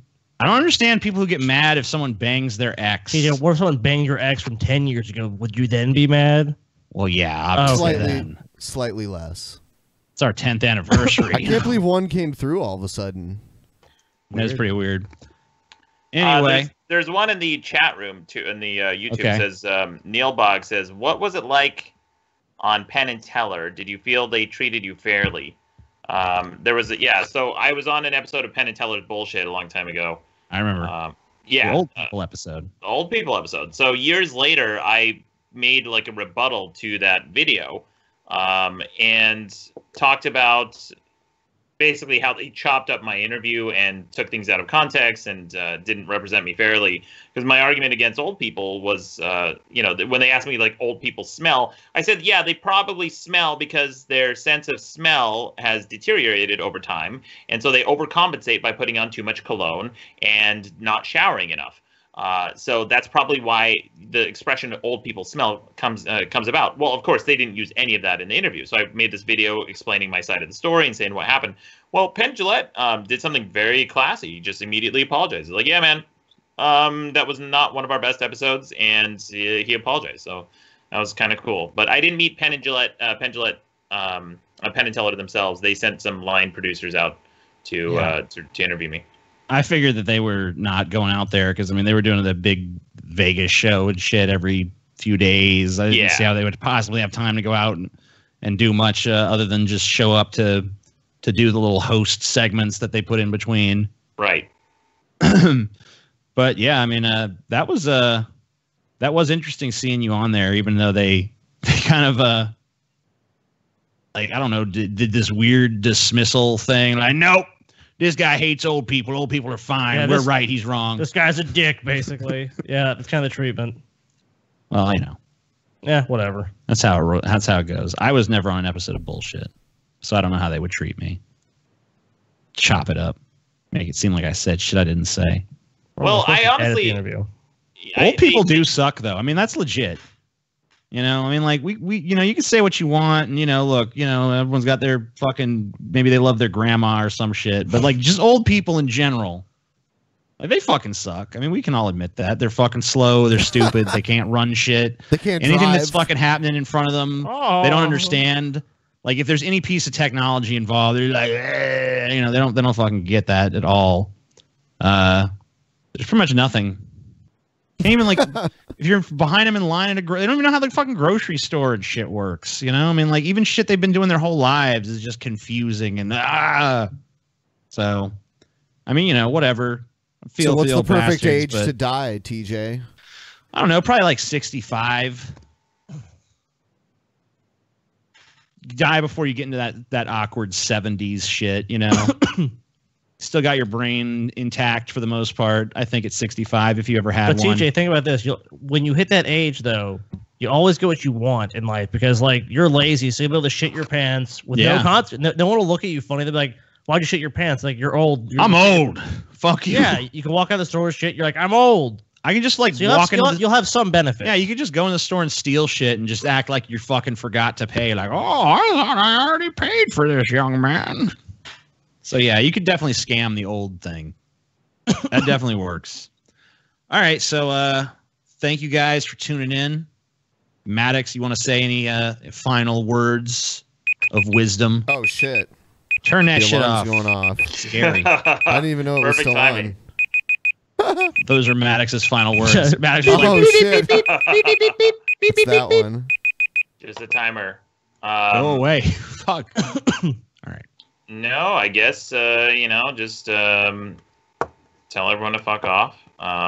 This is the part where I'm supposed to...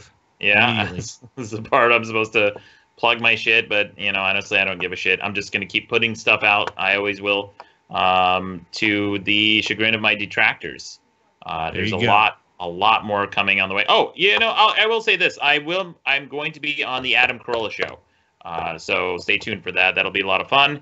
I got a lot more stuff coming. I'm working on an animated show right now and a video game. So tons more coming down the pipe. A lot more stuff. Pipe. I said pipe, not pike. These fucking idiots always correct me. I know the expression is pike, but I don't give a shit. It's pipe. Pipe. Pipe. He's specifically making the choice to say pipe instead of pipe. Pipe makes. I always thought it was pipe myself, so I don't care. Works for me. Smart man, TJ. There you go. Smart man, wrong just like me. Obvious sign of genius. All right. Thank you guys for watching the show. We will catch you motherfuckers on the flip side. Remember, no shows next week. We're going to have some big announcements coming regarding how we're going to be making some changes to the format and stuff. So stay tuned for that, and peace. All right, gentlemen.